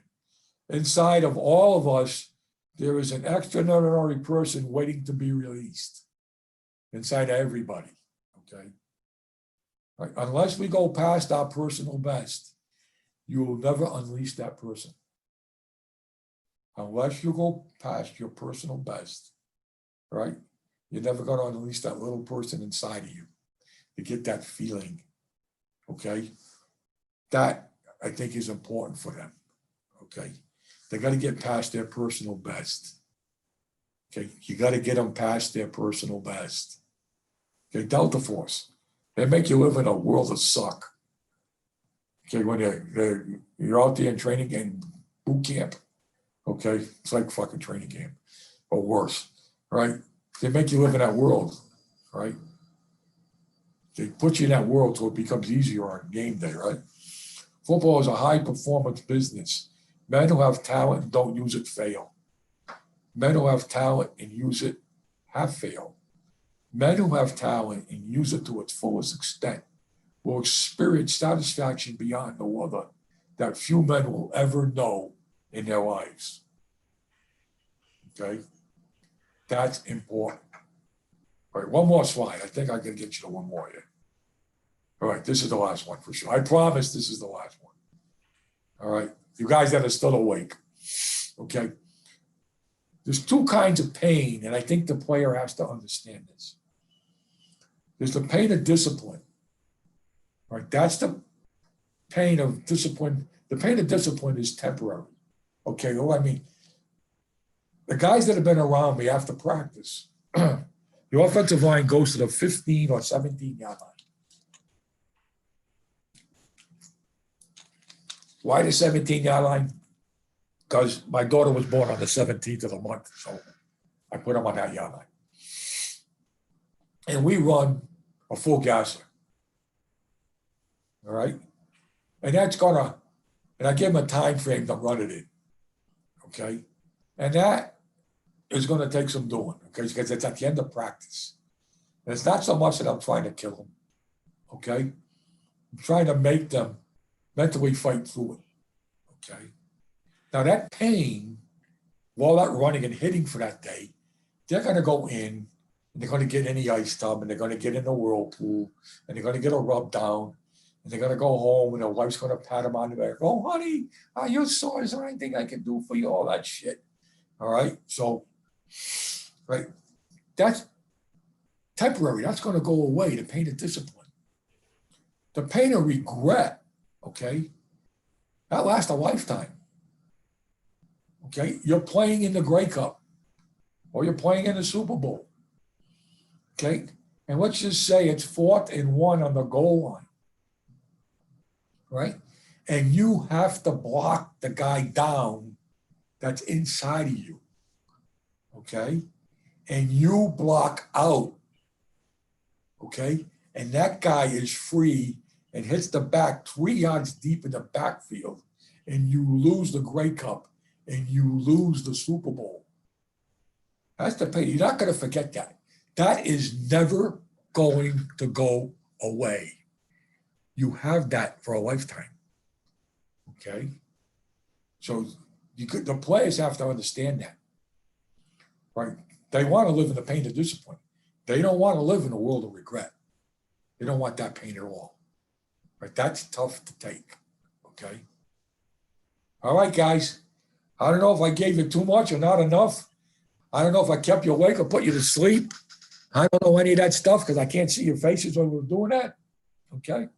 But if there's any questions, feel free to ask. No questions, you guys understood all that shit, okay? Thanks, coach. It's good. You got a question? Give me a. Wild, it's funny you brought up the running after practice in Montreal. We were doing training camp, and we always talk about whatever the guys do, as long as they do it together, that's what counts. So Phil Blake. If they're going to sneak out, if they're going to sneak out a curfew, I want them all to fucking go, not one. I want everybody to go, right, and everybody to come back if you're going to do that. Yeah. Well, so they came up to me instead of doing the run after. They asked if they can go in the pool and do some stretching, and I said as long as everybody does it. So that was the best thing for us because all the guys got in the pool together. There were guys talking to each other that don't normally talk together. So just bringing that group together, that's just the key thing right there. What I found out over the years, I remember when I was at Saskatchewan, they let people into the practices. Well, at the end of practice, the people would come and sit behind our drill. Remember, Paul? The stands would be full of people behind our drills with the offensive line. And then after practice, they would go sit over on the 17-yard line to watch us run the gas. And it was amazing. Truly amazing. And then eventually, other groups come in. The running backs come over. The quarterbacks get involved. Some of the defensive guys get in it, and they run the gas. Yeah. Well, so Wiles, what we'll do is after Coach Strollo speaks, maybe we'll open it up, and then it could be just more general questions and stuff if guys have questions about other things too. So. Are you kidding? I may be taking my nap by then. Are you kidding? No, you won't. You send me text messages at like midnight, so you're always awake. You don't sleep. So yeah, thanks a lot, Wiles. And like I said, guys, if you have questions, you can ask after Coach Strollo. What we'll do is we'll jump in with Coach Strollo right now. Coach, you want to unmute yourself? Make sure we're good there. There we go. We're unmuted. All right. So kind of taking you guys back I'm hanging in there.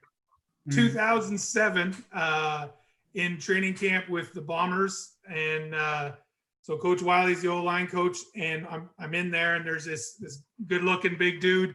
He keeps walking around at night after the players leave, and he's rolling this tennis ball around. He's rolling it around, and here's Coach Strollo. He's talking to us about rolling meatballs and where that all comes from. And it was a great deal. And if you ever seen the show Numbers, we talked about this on Saturday when we had a little film session on Saturday. But if you've ever seen the show Numbers, the brother who does all the analyzing of all the FBI stuff, he just sees things a different way. It's all binary for him. He just looks at it a different way. And sometimes you just come at it a complete different way. It makes you all think. So I love listening to Coach Strollo talk about O-line play because he sees it a different way. And you're just like, I never looked at it that way. And there's so many things that, like Coach Wylie said, that we've implemented in the way we teach things. You watch when I talk about my drills, when I set them up, the little tennis ball there, that's all because of Strollo. So I appreciate you jumping on, Coach, and I look forward to hearing you talk tonight. Well, this thing keeps checking. It keeps checking in and out. So I don't know if you're going to hear everything I say, but I'll try and keep it short and sweet. Can everybody hear me? Yep, you're good. All right. What do I do now? What do I do? So now you're going to go share screen, the green button at the bottom, and then grab the huddle deal. All right. Well, guess what? It isn't on there again. Log back in. Log back in. The huddle. Huddle. Right, hang on. Now the huddle's on. There you go. Okay, so now go share screen again. Okay. All right, here we go. And then hit optimize first, so it cleans up the screen. Yeah, you should be good. Yep, you should be good now. Hit full screen. Full screen. Where's full screen? Bottom right. There you go. Yep.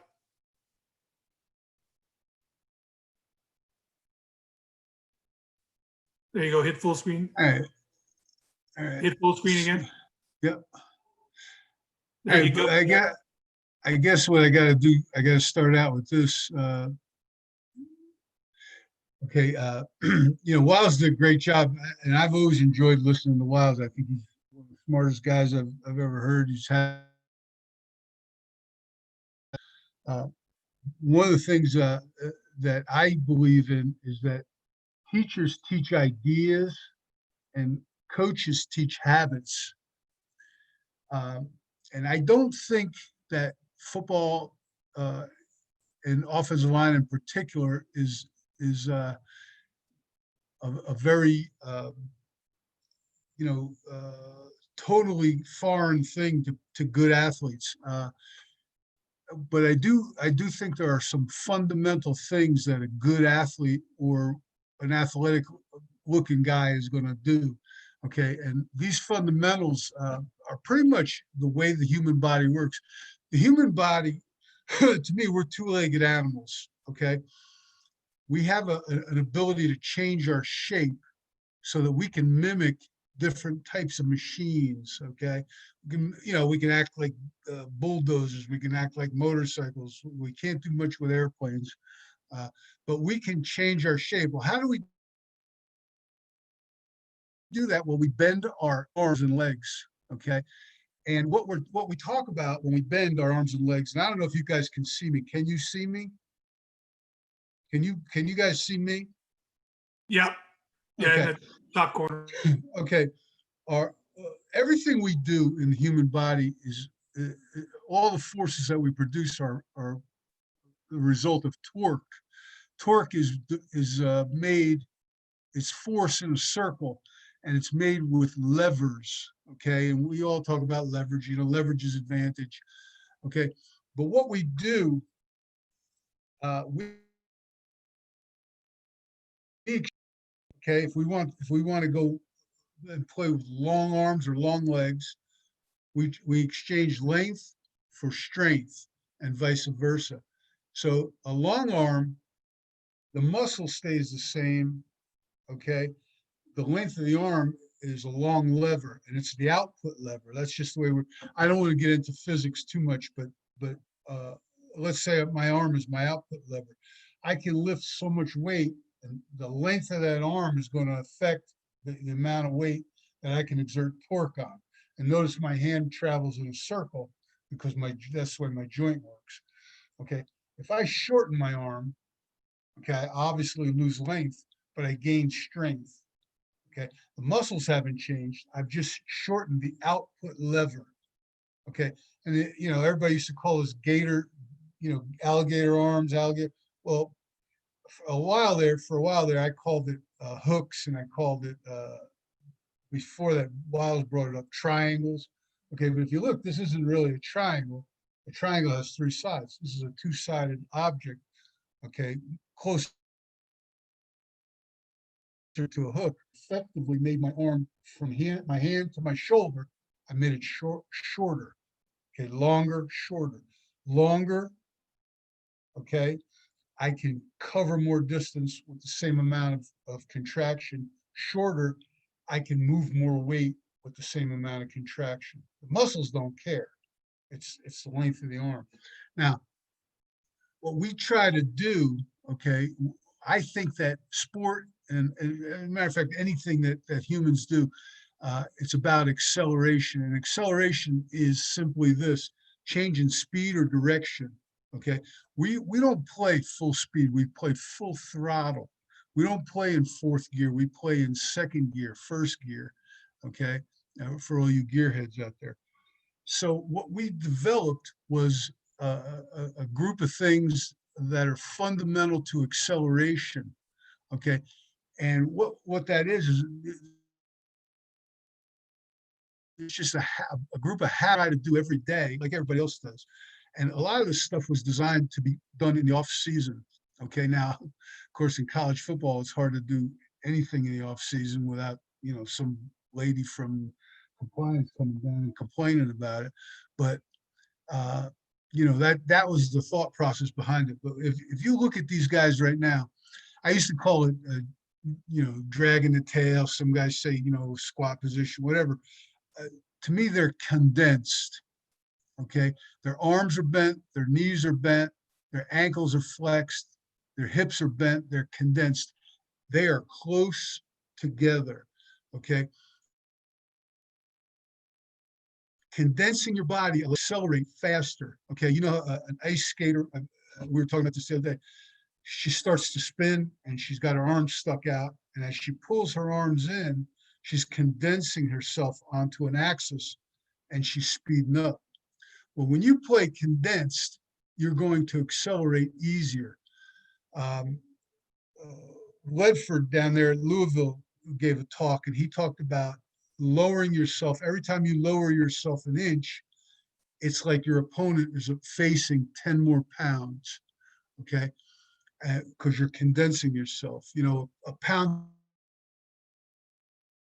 of feathers with the lead, but it's awful hard to accelerate a pound of feathers because it flops all over the place. It flails. A pound of lead, you just grab it and throw it, okay? What we said was, well, I'm going to reduce myself. I'm going to condense myself into a tighter package. And not only will it be more difficult for that opponent to move me because I'm a smaller lever, but my levers are going to be smaller. It's going to be easier for me to move, for me to accelerate. Now, I want to go back to that for a second.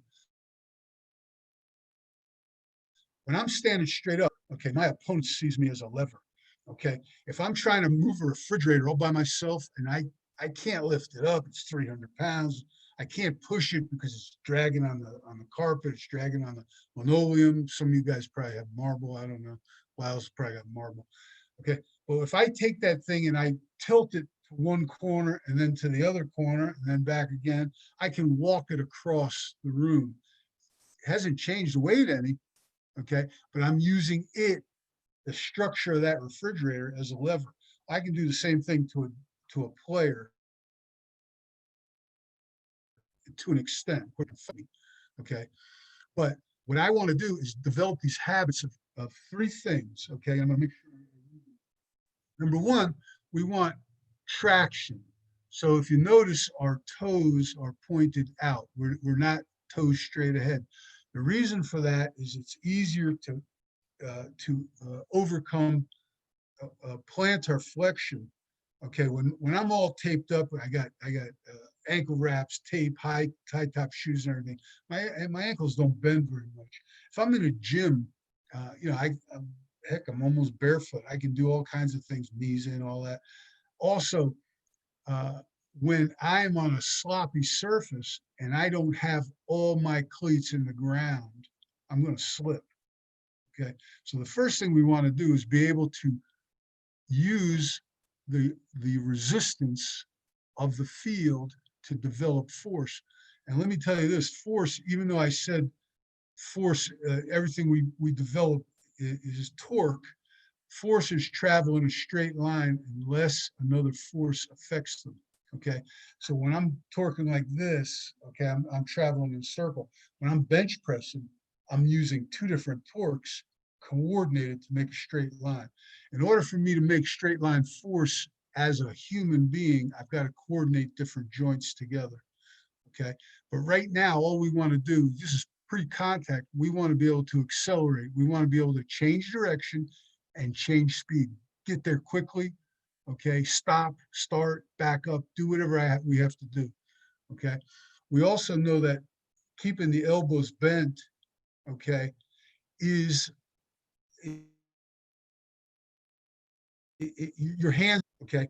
If you're a sprinter, you're told to keep your elbow bent, and you're going from your hip pocket to your lip, and you're hammering that arm. You are not straightening that elbow. Okay, when you straighten the elbow, you slow your hands down. When you slow your hands down, your hands are tied to your feet. Okay, now we learn something called uncoupling, where we uncouple our hands from our feet, but that's two things down. Okay, what we're trying to do here is stay condensed. You know, for a while there, I was saying drag your tail, keep your hips low, and all that. Well, what it really comes down to is shorten your levers. Shorten your levers. Okay. The second thing, the first thing is traction. The second thing is condense. The third thing is protecting your chest. Okay. Now let's go back to the idea that I am also a lever, and my opponent can use me to his advantage. The best place he can hit me, the place that will affect me the most, is in my chest. Okay. So what we started out with a concept of, what do you call a boxer who boxes like this? He's knocked out, coach. Yeah, that's right. Okay, so we wanted to learn how to keep our hands, control our hands, and keep from flailing. Okay, keep from doing this stuff. Sometimes we want to do it, but when we didn't want to do it, when we wanted to protect our chest, we wanted to keep our hands calm. Okay, so we started out with the tennis balls, rolling the meatballs. Okay, that gave us a little articulation, and it was also uh, not passive learning; it was active learning. In order to keep that tennis ball between our hands, we had to actively keep our hands close together. So what we're doing here is we're working on footwork, but we're really working on those three fundamentals: traction, slamming your feet in the ground, okay, being condensed, keeping your elbows and knees bent, okay, and sometimes we straighten our arms, depends on what we're trying to work on. And the third thing is keeping our hands in front of us, keeping our dukes up. So let's just run a couple of these things and we'll take a look at them. Okay. All right. So all we're doing here is we're just trying to accelerate. We're trying to stay condensed. Okay. And the footwork doesn't really matter what you use. I just happen to use some of these types of footwork. Everything we do, okay, we're trying to slam our feet into the ground. We're trying to maximize contact with the ground for traction, and we're trying to stay condensed. Now here we're taking one hand and we're protecting ourselves. We call this an arc, okay? We don't want the guy that's on us to hit us, so we're using one hand to protect ourselves. You notice that we pretty much look all except for those guys in the back who are freshmen and some walk-on types. Actually, 3 of these frontline guys were walk-ons, okay? But all we're trying to do is maintain those 3 fundamentals, okay? Here's us going the other way.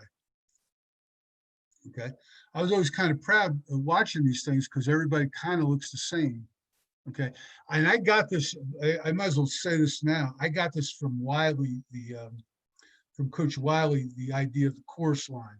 What he told me was, Coach, your most important guys up front. The next most important are the second line, and the third line is the guys that are, fledgling, and you got to watch them, but not as much as those first line guys. But what we do here is so efficient. Everybody's doing the same thing, and the worst guys are watching the best guys. And every once in a while, I'll take the second group and move them in the front. Okay, but they're basically learning from each other, and I'm getting a lot of reps. Okay, and again, like I'm saying, these are non-contact drills. So here we go. Right. So we're always, here's a skip step. This stuff, we started doing this in 2010 at Elon, and it was instant success. And of course, as it went, as I got to the highest level, I got earaches about it. But it works pretty good. But the idea is to stay square, and I'm going to cover the same amount or more ground on 2 steps than you are on 3. Okay. Now, prior to this one, the arc step, these 2 are antithesis, but this thing it's been very handy. You can cover quite a bit of ground with it. Okay. There it goes the other way. And again, notice what we're doing. The guy in the middle, 62, is probably the best football player I've ever coached. There was a guy at Elon that approached him and was bigger and played in the pros. This guy was magic, okay? And another an anecdotal or side effect of those meatballs. Right now, we're not using the meatballs because I got tired of it. You'll see 66, see his hands spread. See this guy's 66 right here? That's what we don't want. Okay, it's not that he's going to get messed up on this particular footwork, but we're working to try and keep the hands together. We're trying to uncouple our hands from our feet. Okay, so we can keep our dukes up at all times so that we can feel comfortable being uncomfortable. Okay, well, none of this stuff is natural. Okay, but I do know this: the good athletes, doing no matter what they do, control their hands and stay condensed. All right, unless they're sprinters, then they want to uncondense, they want length. Okay, but anyway, there we go. Like I said, we weren't using the meatballs at the time. I just got tired of chasing them, and this was towards the end of my stay there. Okay.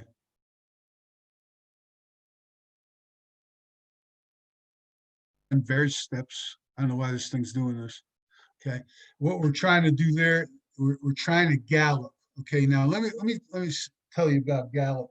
I might as well say it to you. When you're going over the trail leg, okay, Jim McNally says the high leg, the low leg. Okay, I say the lead leg and the trail leg. Okay, when you have and I'm going to use his thing. When I'm moving to my left, okay, and my high leg is the right leg, I call that gallop. So if you hear me say that, okay, that's what I mean. I'm galloping away from a guy towards the line. When I'm going to the left and my left leg is the high leg, I call that a cow tip. Okay, and you'll see that on the drills. What's the difference? There is a difference. Okay, one I'm trying to escape, the other one I'm trying to stay as condensed as possible, and I'm counting on making a collision against a down lineman. So that was always like that. Jim took it and turned everything into gallops, which is fine. I just want to make sure that if I say it, you know what I'm talking about. Okay, these are just shuffles. Okay, and like I said, now this is something that we didn't really get into the other day when we were talking. There's a thing called synchronized diagonal contraction. And what that means is this: your body, if you look, it's divided in a bunch of different ways. There's, kinetic chains and what have you. But if you look at your torso, okay, you've got your front chest, your back, your front chest, two sides, and your back, two sides, two lats, two pecs, deltoids, etc., and so on. Okay. Most people will tell you that your force comes from your hips when you're doing rotational things, and this is part of our rotational, circular force thing. But what we found was this: if we pulled back, if I'm going to hit something with my right hand, and I pull back as hard as I could with my left shoulder, okay, I'm condensing that left arm, and I'm utilizing the front of my right arm, the front right of my body and the left rear of my body. I am actually doubling the force as opposed to just using my hand. Okay, so I'm not really using my arms as much as I'm using my shoulder yoke. And this is a different type of lever. This is a seesaw. Okay, your shoulders pivot on an axis, your backbone. And when you pull that shoulder back, that shoulder will go forward. If you're actively pulling back with that giant lat muscle, you're going to have a lot more punch. Plus, you're using your pec and abdominals in the front. Plus, you're what we call co-contracted in the legs. You are using somewhat of your hips, but really what you've done is you've locked this up, and you're using the kinetic chain is being transferred to the hips through the lats and the pecs, right? And believe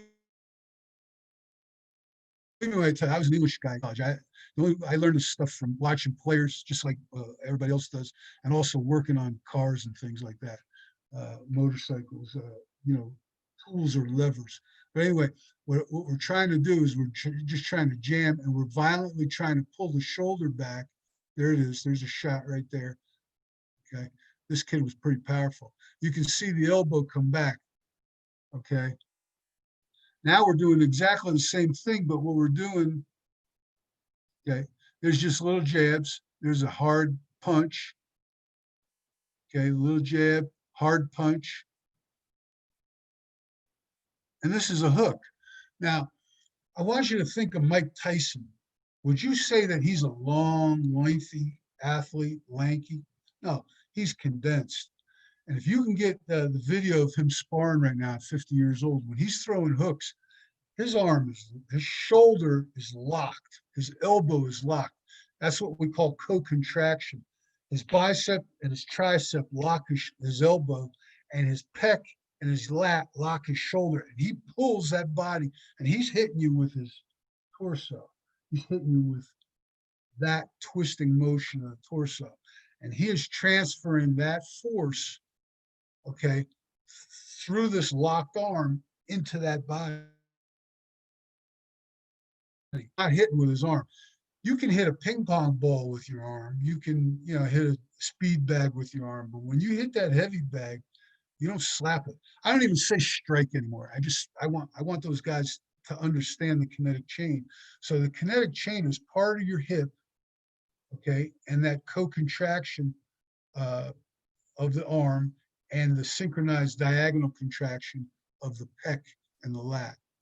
Okay, you can see they're walloping these guys. Okay. Now this is what we call cow tipping. Okay, and the interesting thing about this is, we had a guy earlier, those two guys talking gap scheme to us, and I think Paul Alexander sort of unearthed this thing 20 years ago. But I take it to the nth degree. To me, if you have a gap and not a man, it's a gap scheme, okay? Whether it's zone, whatever your footwork is, okay? And depending on the leverage of where the back is hitting, okay, you can use exactly the same techniques, the same stuff, okay?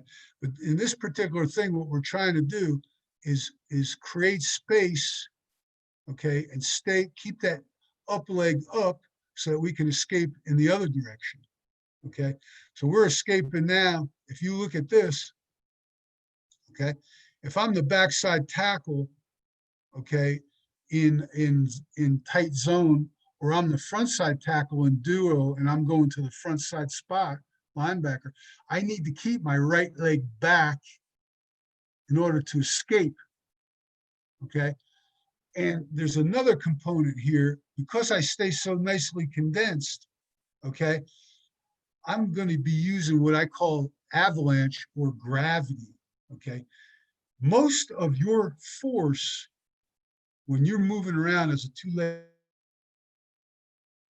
animal is to overcome gravity, okay? Most of your opponent's force is just staying on his feet, trying to overcome gravity. Whatever force you can generate beyond that, okay, is going to make changes, but you have to stay on your feet.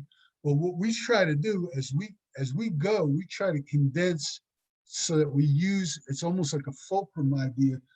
On that right leg, we're using that as the fulcrum, and it's essentially lunging over that left leg and doing what we kind of call a front wheel drive, okay? And we're trying to get as condensed as we can because we know that we'll affect our opponent the most, okay? And he'll affect us the least if we can stay condensed. Also, we're trying to lock our elbows and use our legs, not our arms, our legs. We're trying to co-contract our arms and use our legs, okay, to move this guy. Our arms are just like spears, okay? Now they're not hooks, and now we want length, okay? But because we're not using them as levers, okay, we're using them as spears, the length doesn't hurt us. It doesn't affect us any, okay? You can see this guy's 69. He's 305 pounds, okay? And there's an example of him not being condensed, and this guy takes him right off the ground, okay? Both of these kids, everybody in this film is 300 pounds right here, 310, 320, whatever. Okay, that guy's 69, bench press 550. I saw him do it. Okay, but anyway, they're escaping, and we're using the med balls because it's a small target. Again, it makes us control our hands. Now, 75 and 70 raise up a little bit. Okay, you can see it. So they have to recondense. 75 really doesn't recondense, does he? Now watch what happens. He gets stalled. See it? Because it's too much for his muscles to overcome the length of his levers, okay? He's got to get the weight down on that front leg, okay? And he's got to get those arms out, and you see he's collapsing, okay? He stalls. He doesn't really change this guy, okay, the way he should. He's up in the air, okay? And he comes off with a good, a good shuffle, okay? Right? Okay, this guy's got his elbow bent. He's very strong, okay? And he gets away with being so strong, okay? But I'd like to see his elbows. I'd like to see his arms a little straighter, okay? I think he's okay condensed-wise, This kid he started 2 games for me, got a tryout. And he's a pit man in a NASCAR crew right now, making a lot of money, probably making 6 figures. He's laughing at me. But he just stayed with it. He wasn't comfortable being uncomfortable. And I just kept talking to him about it. And one of the things that Wylie said a number of times in the moment, we don't talk about anything but what we're doing right now. I learned that from Wylie. This play, this month, whatever the focus is, that's what we're focusing on. We don't care about the last play. We don't care about the play after this one. All we care about is this play. All we care about is this drill. And that's what we talk about that every day. Okay. And toughness to us is a very simple definition. Toughness is the ability to perform no matter how you feel. Okay. So toughness to us is just consistency of performance, regardless of our physical or mental well-being. Okay. That's what we're looking for. We constantly talk about toughness. Okay. Do it. What did he say? Do the right thing right. Okay. That's all we're trying to do. We're trying to do the right thing the way it's supposed to be done, the disciplined way. We're doing what we do so that we can work together, okay, in order to do what has to be done, okay? And I don't, I'm not like 3 inches to right, 6 inches to the left, that type of thing. When we do these drills, though, these fundamentals, I try to focus on those 3 fundamentals, okay? Control your hands to protect your chest, condense, and get your traction. Those 3 I harp on constantly. I think if you can master those 3 things, you can play football at any position except quarterback. Okay. When I coached tight ends at Penn State, we used the exact same things to run routes. I didn't want to see anybody running routes tall. I didn't want anybody flailing their arms and getting hit in the chest. I wanted them to control. When they ran that stick route, I want them to stick the opponent with their arm and their flipper and not get stuck. Okay. And I wanted traction, flat feet on the ground. I wanted acceleration. What's the difference? If you run a 4.7 and your guy that's matching you runs a 4.7, who's going to win the race? The guy that accelerates better. Okay. So acceleration is a big word for us. Okay. This was something that I hadn't done since the Elon days. And what we're trying to do here is we're trying to co-contract our shoulders and elbows and to an extent our knees and just work our hips. Now I'm not telling these guys to arch the back or anything. I don't see the knees never straighten. All I'm trying to do is transfer everything to the hips. Okay. And in order to do that, okay, obviously I can't curl as much as I can leg press. If my arms aren't locked, I can't transfer enough down the kinetic chain to the big muscles in the hips. So that's all this is. I didn't do a lot of this at Ball State, but I was just fooling around with it. Okay, we're flipping this thing up, and you can see the reason we use the medicine balls is, number one, they're small target. Number two, you can mold them to your body so that there's a load there. 78 feels the 300 pounds that 69 has. It's not like he's hitting the shield and the shield is going up in the air. Okay, he feels that weight. Okay, that's why we did it. And if he doesn't keep his elbows locked and bent, and if he doesn't keep his knees locked and bent, he's going to have a problem moving this guy. Okay. Okay. This guy does a pretty good job. This kid was a shot putter and a wrestler. Now right there, no good. See how he lengthens his arms? Watch this. Okay, right there. Okay, he's given up strength for length. Okay, and he's not going to be as strong. Now he kept it nice and strong. He kept it short and tight. Now there's a problem with this. The defender is not going to let you hit him in the chest like this, but we'll advance to that as we go. Okay. These drills are all nice and stuff, but really what we're trying to do, this guy's doing the same thing with his arms. Okay. He's rolling his, I don't talk about knees forward, because you see what happens when you talk about knees forward? Watch your heels come off the ground. he's losing traction. Okay, see it? Okay, I don't want that. I want him to have the knees go out, not forward. Okay, just like he's squatting, right? And he's there. He goes. He kept the lock, right? And to me, he's straightening out his knees a little bit too much. Okay, but he's got a good hook. He's got the hooks, the short arms. Okay, hey, tell me if you want me to stop. All right, just if I ran out of time. No, you're good. This guy will wallop you, man. He turned out to be one of the best players I had. He only started 2 games his whole career. Okay, there's a little bit too much length. He's reaching now. Never reached the strike. Okay, and he's standing up a little bit. Okay, but he's keeping those arms locked, and that's what we're looking for. Okay. This guy's all over the place. Let's go to the next one. He's this good kid, walk on, great kid. This is Vince, good guy, younger, wound up playing. He's swinging his arms. I don't like this. Okay, I don't like this. Okay, and I'm probably telling him too.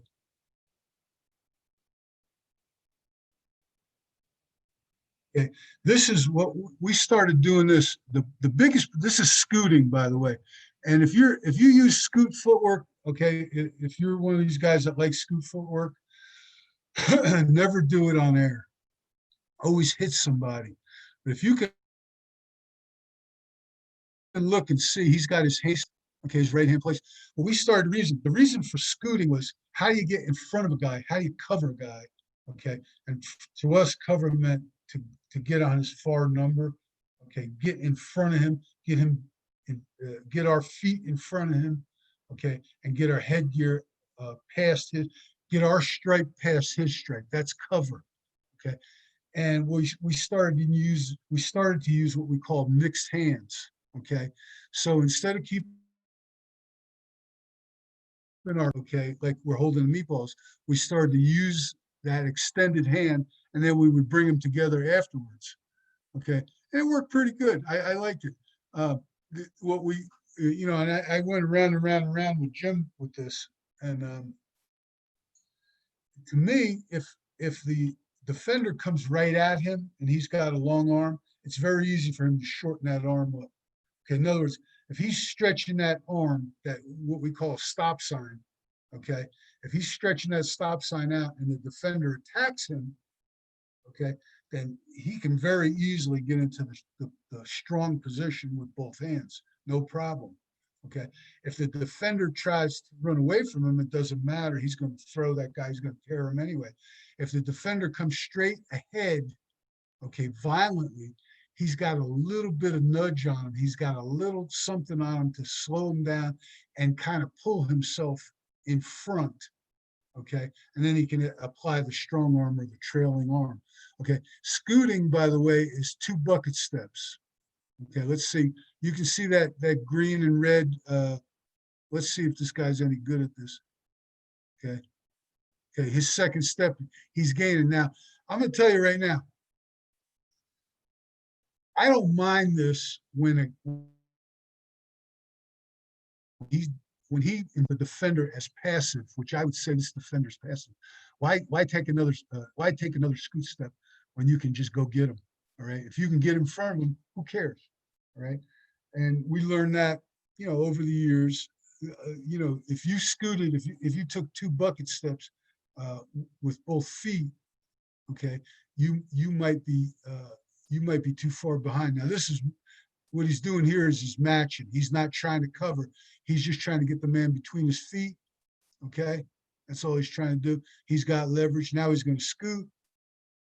Okay, you can see the stop sign. He puts it out, and then he gets the big wallop with the strong arm.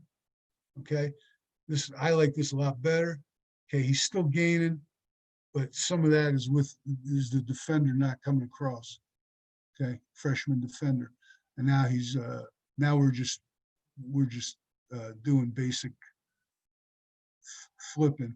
Okay, here's Jake, pretty good player. He's better with his footwork, but I still think that the defender's screwing him.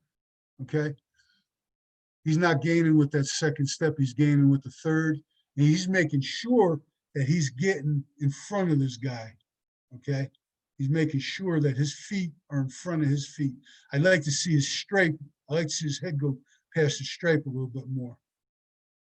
Okay, now he's matching. When we match, we don't want to cross the stripes. We want to keep the stripe inside, okay, or backside, right? We don't want to get beat inside. Those guys were talking about the inside zone and the tackle being one-on-one. Well, me as the wise guy, the first thing I'm going to say to him is, well, what happens at the end rocks?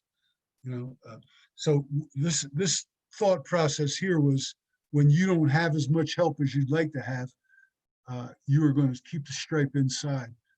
Okay. We don't scoot there. We just go. Now here he's trying to scoot. I still don't like his. I still don't like. I'd rather see his head go past the stripe, go past. Okay. And now he's going to match. Boom. All right. And again, I'm not going to sit there and go, hey, 3 inches here, square foot of whatever. I want to see these fundamentals that we talk about. I want to see my hands protecting my chest. I want to see my body condensed. I want to see my arms and legs condensed. And I want to see traction on the ground. I want to see the toes out. We don't put our knees. Now, this is something that I think some guys, they hear me talk and they say, oh, he wants his knees out. No, I want your knees over your toes. Okay, I don't want them outside. I don't want your knees outside your toes. I don't want your toes straight ahead. I don't want your knees way inside your feet. Okay, and whatever that is, that's what it is. Okay, and that's it. Right. Now this is gallop. This is, to me, gallop. We're galloping to a linebacker. He's going to try and keep his right foot a little deeper, because the thought process was this. Number one, he may be getting ridden on his left shoulder, so he wants to have a brace, okay? He would have a brace on the right. He'd keep the weight on his left foot. But being as he's not being ridden, he wants to keep that gallop. He wants to be able to escape to his right very quickly, okay? Because that's his gap to the right. And if the man goes to his left, he's just going to shut it down, and he's going to do what we call rewind, and either rewind back to the next down lineman, in other words here. Okay, if this guy were to do that, if he were to take off this way, he would just shut it down and rewind and help seal that off without turning. Okay, and if that guy went backdoor like that, he would do the same thing. Okay, if this man went straight ahead, no problem. If this guy goes this way, he's got to be able to get on his horse and go. And if there's a defender here and that leg is up, he's trapped. So if he can keep that leg back, he can snowplow this defender, move him this way, and create a bigger hole, make the linebacker come back to him. Okay, so we gallop away from guys to the linebackers. Okay, and that's just, if we're going to go for linebackers, we just use the nice condensed. We think linebackers are weenies. We don't care. Okay, we don't need the long arm there.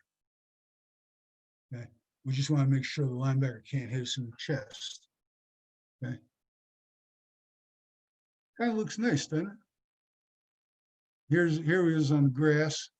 Okay, without the tennis balls, and you can see you can watch this guy's 65. He's 340 pounds. He's 6'6". You can see how he's holding that left foot back so he can keep his hips open. Okay, so he can escape to the left. And once he engages, yeah, okay, all bets are off. Goodbye, go get it. All right, but he wants to be able to rewind. He wants to be able to accelerate back to his right if he has to. If that linebacker disappears or back apps, we don't pierce the line of scrimmage. We work the line of scrimmage for a couple of steps for that exact reason. If the linebacker back gaps, we want to rewind and wall this guy off, make the linebacker come back to us. If the linebacker front runs away, we don't want to be up the field chasing, sniffing asshole. We want to snow plow that next defender. Okay. And, you know, sometimes what I've heard is, which I don't care. And there's a clock too. If we're running inside zone, this is very quick. Okay. Very, very quick. Okay. We call, if it's outside zone, we shuffle. We go down the line at least 2 steps before we make a decision. Okay. But in any event, we gallop to the linebacker. Okay. You see how nice and calm Jake's hands are? He's rolling meatballs here, man. Okay. He's not going to get hit in the chest because he's going to protect that chest with his hands. Okay. And he's hanging, he's keeping that right leg back. Okay. And to me, that's just fundamental body movements. It's the habits we're teaching. Okay, or coaching. Okay. Now this guy, he could have got on his horse a little bit quicker. Okay, and get a little more violence. But the guy he's blocking is a big dude. I guess I don't know. He's got a pretty good, what we call the big tree there. Okay. The thing that you got to remember with all of this is when you're trying to make change, when you're trying to affect change, change means you're taking this guy and you're working him. Work means I'm making this guy go from one spot to another against his will. Okay. When I'm trying to change him, I can't let him change me. I have to be in control of my hands, my feet, so that when I go to hit him, I'm in optimum leverage position with good, strong levers and utilizing my hips and locking out the kinetic chain. Now, if this guy's just running, I want to get up and run a little bit, and I want to play longer. I want to stretch and lock out my arms and push him more. Okay. But here, I don't want him to block me. I don't want him to change me. I don't want to splash off of him. I want to change him. Okay. I want him to change. Okay. He didn't change it very much right there. Okay. Now this is just stalemate stuff. Okay. We started working this. I don't know. We were having a hard time. We had no quarterback. We were having a hard time winning some games. But you know, I started fooling around with a lot of this stuff, and we really got into fit drills. What I tried to explain to them was, you're going to get stalemated at times. You're going to get locked out at times. Okay, what do you do? All right. Okay, and to me, you go fundamental. Watch the footwork. He's stepping backwards. Why is he stepping backwards? He's stepping backwards to brace. Okay. Okay, so he can move the other foot. Okay. Okay, this guy just, I don't like this. He just stands up. He rolls his hips and stands up. Okay, so he's caught.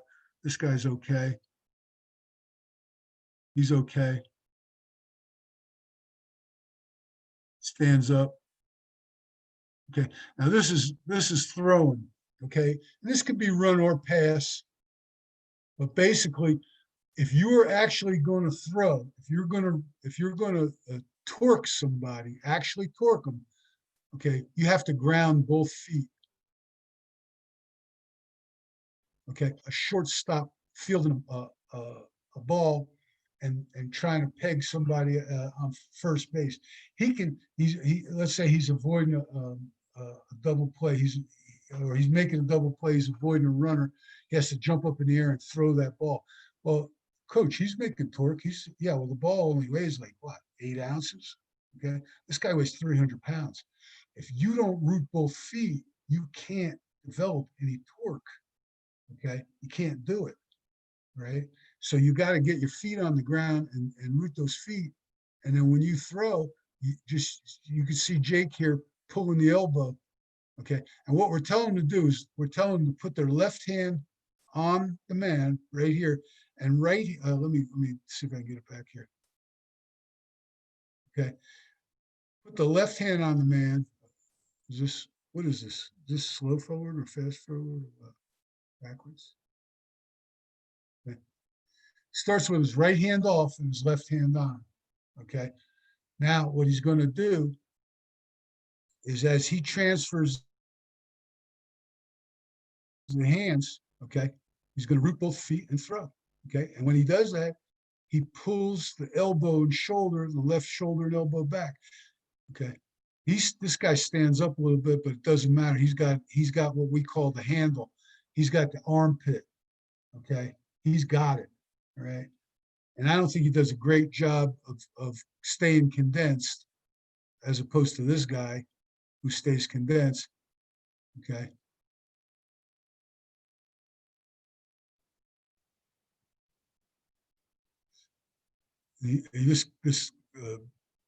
This partner stinks. This looks like pro wrestling here. Okay, this guy stands up, and actually, if you see him, he stands up. He loses his condensing 65, and actually gets pushed backwards. He gets changed. See it? Now he does a pretty good job, but again, this drill, it's set up for that guy to win. All these drills, this is the perfect drill. I mean, it's just perfect. You know what I'm saying? You don't encounter perfect in a game. You encounter. It's like those guys in the karate movies. They're ha ha ha ha ha. Everybody, it's all choreographed. When they get into a real fight, it looks like a fight. They're fighting each other, getting hit, getting hurt. Okay. So, but we are trying to develop these habits. Okay. This is something that I wish they would do in the combine when they do the mirror drill. Okay. Again, we're just trying to stay condensed. Okay. And we're jabbing with the hand. All right. You can say, well, he'll knock the hand down. Well, we're trying to go to the outside shoulder, the far shoulder. Okay. Not down the middle. Okay. And you've heard Paul Alexander say this. If you go down the middle, the guy's going to walk right around. He's going to club you. If you go to the outside shoulder or the outside pad, okay, you'll hit him pretty good with the inside hand. Okay, we're not doing that yet. Okay, all we're doing is we're working on pulling the elbow back and staying condensed. Fundamentals. Okay. Okay, this is I love this. What did I do? I screwed up. What did I do, Paul? I think you just started it over. Just grab the bar on the bottom and bring it all the way to the end. You're at like the 5:30 mark.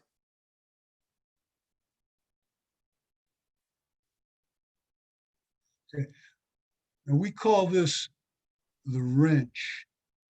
Okay, and the wrench is a pretty violent thing. Okay, and it's a nice. We like to talk about what happens if you get beat. Okay, and what you do if you're pass blocking, something's going to get broken down. Okay, that's just the way it is. And I think what's his name there? The old Chicago Bears coach used to talk about step throughs. Okay, if the offensive lineman steps through, gets the linebacker, we got to stop the step throughs. Well, same thing in pass pro. If that man gets his foot past that, steps through, he's gone.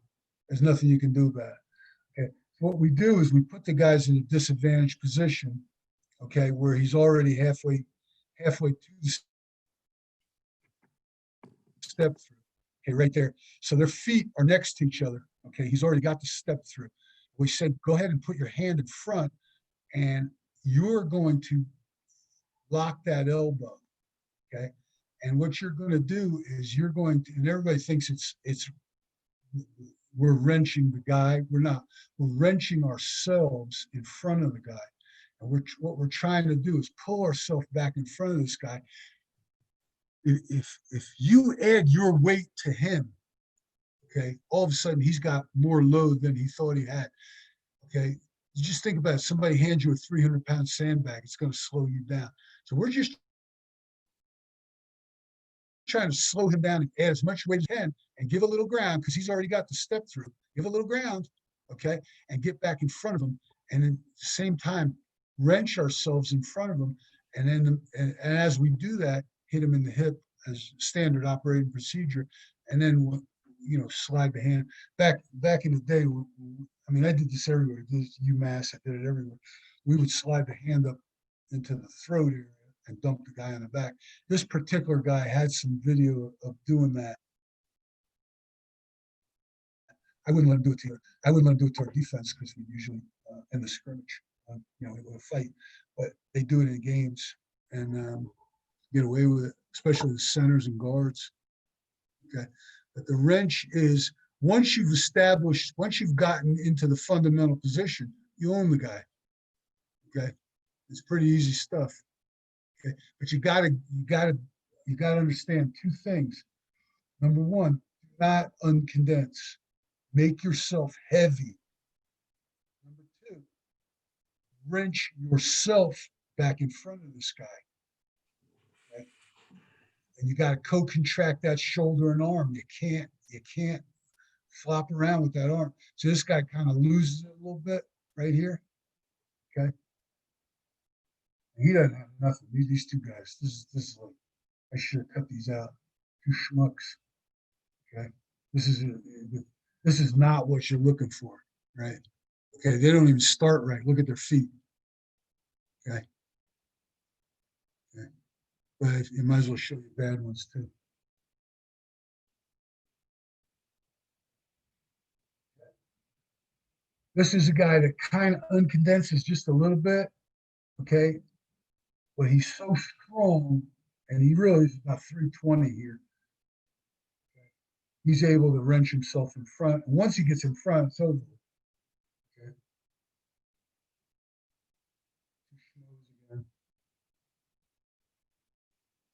Both of them started.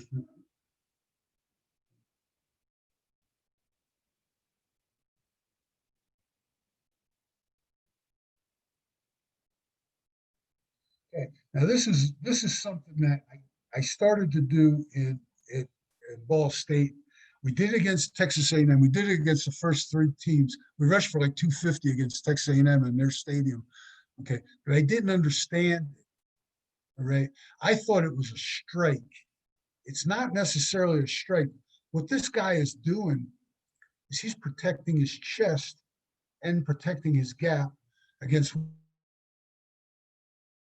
what we call a yellow light order. Okay, so what he's trying to do is control the pace of the collision, right? So it's not staying square now, it's rolling the shoulder. I can get one shoulder lower than I can get two, right? That's the whole theory behind it. And we called it Mayweather, actually, for Floyd Mayweather, the Philly roll, the shoulder roll. Okay, but what he's doing is he's removing his numbers from that defender. What's the defender going to do? Hit him in the shoulder point? What's he going to do? And now you can really develop front wheel drive. Okay, in other words, you're driving into that guy back at an angle against the guy who's in two gap alignment. Okay, in other words, they're say nose to nose. Well, now there's an angle, and he doesn't have to come all the way back and make contact. He has to come back and become a rock, right? A rock. He has to get into the fundamental position. And if that man times it to where he makes contact, it's a pretty violent blow. Okay. But if not, if the timing is off, then the man bounces off of him because he's a rock. Okay. And the way I try to explain it to him is like this. You're at the city pool and you want to push all the girls into the pool, and to one of them, you push her, but you're not condensed. You fall in with her. She grabs you by the arm and you fall right in with her. But if you learn how to condense and be the rock, you can shove her and sink down and use gravity to control your acceleration. So you can put as much violence as you want to. And if you don't make contact, you're still in control. Now we finished with a little chip here. This is again, Wylie concepts. Do two things at once. Try to get as much. If you don't have enough time to do two drills, combine two drills into one. Okay, so this is what we call a chip. Okay. All right, we chip that guy, and then we rewind and chip him again. Okay, and in this case, the brace leg is this leg, the leg furthest, and the weight bearing leg, of course, has to come back onto his right leg. Okay, but you can see this guy bounce off him, ping, right? And what he wants to do is change the defender. Don't let the defender change him. Okay, these two schmucks are doing the same. I wish I had them right here. He's driving a truck and he's like a Pennsylvania Dutch guy or something. I wish I had him right here. I would. Oh no, this is a different guy. Okay, all right. Well, anyway, the whole deal with this is this: you got to be condensed. If you're not condensed, you're going to get rocked. Okay, but if you are condensed, he's going to bounce off you. Ping. Okay, and we say, Bill, become a rock. Become a rock. Okay? Here's an end zone shot of it. Okay, this guy stands up a little bit. Again, 330. Okay, rolls his shoulder, comes back, boom. Now he's standing up. Now it doesn't matter because he's 330. This kid would take people right out of their shoes. We played a team. I was only back there 2 years. The first year I was back, we played a team. He was killing this nose guard, killing him. Okay, with this stuff. And I believe we're back to square one. All right, so how do I get off of this thing? Stop share? Exactly. Anybody still here? Yeah. It's just me and Paulie? All right. No, we're there. Stop share? No, you gotta, stop share. And then Okay. there's a couple questions. Okay. And then if anybody else has a question, you guys can unmute too.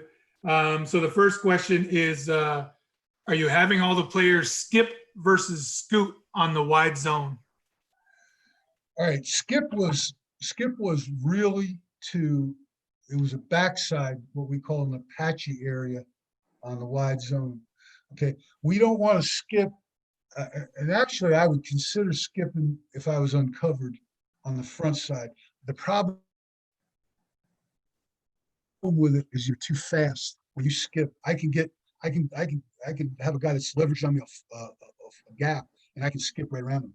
But when we want to encircle, when we want to Apache on the backside of wide zone, we skip. Okay. And here's another thing. I stopped skipping for a while because the head coach was bugging my ass. Okay. But when you do skip, okay, after you stay square, the reason you stay square is in case anybody's chasing you and running you down, or they're rocking the front. Everything I do is to stop rocks and twists and blitzes. Okay. But if I can stay square, I stay square until I can win. Okay. Then I roll shoulder and Apache that way. If I roll the shoulder and I come up in air, if I'm in air, I'm square. Okay. In other words, if I got nothing, I'm square because I'm looking, I'm keeping my eyes on my gap, and I'm trying to feel. Okay, we call this the C side where I see, and the blind side where I feel. Okay, so I'm trying to stay on the C side, but if I turn to the C side, I get blindsided. If I can stay square to air and see, I don't care what's going on. If that guy's coming at me, my mother said when she taught me how to drive, she said, "Don't worry about what's behind you. Make sure you don't run into anybody." Okay, well, I'm square to air, and here comes the end loop. I got it. That's easy. Whatever he does, I get him. Okay, but if I turn, okay, even when I arc, I don't stay turned. If I get to air, I want to be like this, so I can feel the blind side, so I don't get blindsided. I'll be able to rewind. And if that looper comes all the way across, I want to put the brakes on and maybe shut off the blind side. Okay, so that's the answer, I think. Yep, perfect. If you have a question, go ahead and unmute. Yes, Coach. Just wondering that Merriweather move that you're. When do you have your guys use it? What do you want to? You want to make sure that you have a fully covered guy kind of determine or try to move that defensive guy to a specific side of yours, or I didn't get it. Can you say that again? The Yes, Mayweather that- move, when are you having them do it? when you're having them do it, use it? Okay, here's the thing. Here's the thing. I started out with this thought process in mind. We have a thing called pace, okay? And I liken it to driving. You know, I'm a motorhead, so me and Wiles a motorhead too. If I got a green light, what do? I go. Well, if I'm controlling the gap and there's a guy in the gap, that's a green light. I go, okay? If I don't have anybody in front of me, we call that a red light. What do you do with a red light? You wait. You don't stop. You keep your feet moving, but you don't enter the intersection because you're going to get brained. Well, now I'm uncovered. Okay, I'm red light. I want to hang around a little bit, wait, see what's going on, and maybe help the guy I can't see, maybe help this guy, maybe linebacker comes at me, looper, whatever. If I go smoking out of there, I get blindsided. Okay, but yellow light was the one that I always said this is the reason why coaches get paid. I got a Wolfark, and he's two-gapping me. And I don't care if he's a little bit shaded or whatever. He's a threat to both gaps. Okay, I got a problem. Now, forever we stayed square. We tried this. We called it skip. We called it the mini scoop. We called it a bunch of crap like that. And I got into the shoulder roll. I said, look, I can't control this guy. I don't know what he's going to do. He might come across, he might rock, he might loop. Who knows what he's going to do? What I'm going to do is get to where I have to go and not vacate him. So let's say he's right in front of me. He's right in front of me. If I stay square, I got a little problem because now how do I brace him? What do I do? Okay, how about if I just do this? Okay, and if you go on YouTube and look for my name, it's got all this stuff on it. How about if I go like this and take away his target? He's got a problem now. You ever see some bitches hit the sled, these defensive linemen? You ever see them hit a sled? I mean, it's like springs and shit, nuts and bolts are falling out. I don't want him to hit my guy like that. So I'm gonna do that. I can get this shoulder lower than I can get both shoulders. Okay. And I can keep my hands in a strong position and I can come back at him. And just like Floyd Mayweather, this is what he does. Go ahead, hit me. Hit me. You're gonna hit me. I'm looking for an opening. All I'm gonna do is take a little step and look for an opening. Okay, and I'm gonna come back. If you stay there, I come back. I give you a chip. I get off on the backer, or we double team. If you come with me, I grab you. That's green light, isn't it? If you rock back, that's red light. I square up. Everybody's happy. I'm looking for loopers. I'm looking for run throughs. I'm looking for blindside stuff. Everybody's happy. So we set green light, red light, yellow light. That's where we shoulder roll. Now, what I found was I can shoulder roll on green light too. It works fine. Thank you. It's just how do I keep from getting hit in the chest? If you get hit in the chest, you're dead. You're stalemated. If you're stalemated, that's zero sum, you lose. End of story. I don't care what anybody says. All right, another question for you. When is it when coach wants to use a spear and not a lever? Okay. Whenever you want to stay away from a guy, or you're specifically trying to hit a guy in the hip, okay, we don't actually double team anymore. We don't do the shoulder to shoulder, hip to hip stuff because we shut each other off. Okay, we don't, like we used to put the pad in between the hips and we'd walk the guy back and all that, and high leg and the low leg and all this other shit. But you shut each other off. If the linebacker comes, you got to get off. The other guy's, he ain't getting on. It ain't happening. Okay, you can watch it 100 times. you'll get good movement, but if that linebacker runs under, runs over, you got a problem. Okay. And you have to stay in those gallops, and I'm shutting him off. He's shutting me off. Okay. So what we do is we only give helps. So if I'm trying to get to a spot, if I'm this guy right here, the right tackle, and I'm trying to get to that linebacker spot, and I've got a defender that's two gap in my guard, and we're all stepping with the left foot, I'm going to go in there with my hands on his hip, or maybe his shoulder and a hip. I want spears. Okay. If I have to move him by myself, okay, frontal, okay, I want strength, right? I don't want length. Think about this. I mean, I tried to tell this to the guy, and he just didn't want to listen to me. Okay. Let's say this thing weighs 40 pounds. It doesn't. It weighs like two ounces. But when it weighs 40 pounds, when I do that, gravity is making maximum torque on this lever. Okay, it's the hardest position for me to hold. This is easier. This is easier. This is really easy. Because I just shortened the lever. Okay, the weight hasn't changed. I've traded length for strength. Okay, but when I need length, when I need to get in front of somebody who's not in front of me, okay, and I go in there short arm, I might not ever, it depends on how he's playing. But if I can just pin him there, and then I can get him with the strong arm. I call it a long arm and strong arm. Okay, mixed hands, we call it. Okay, just like this. Okay, here's the strong arm. We supinate to lock the elbow. Okay, the bicep, part of the function of the bicep, I don't even have biceps anymore, is to supinate the arm. When you supinate, it locks it better than that. When you do reverse curls, it's not as strong as when you do regular curls, right? Okay. So when I want to be strong, I want to supinate to a point. I got a guy who coaches it like this, and I just keep telling him, no, it's kind of like that. That's all it is. Okay. Also, supination gets the elbow in. Okay, so sometimes you want the elbow out. When we're doing those hay hooks, those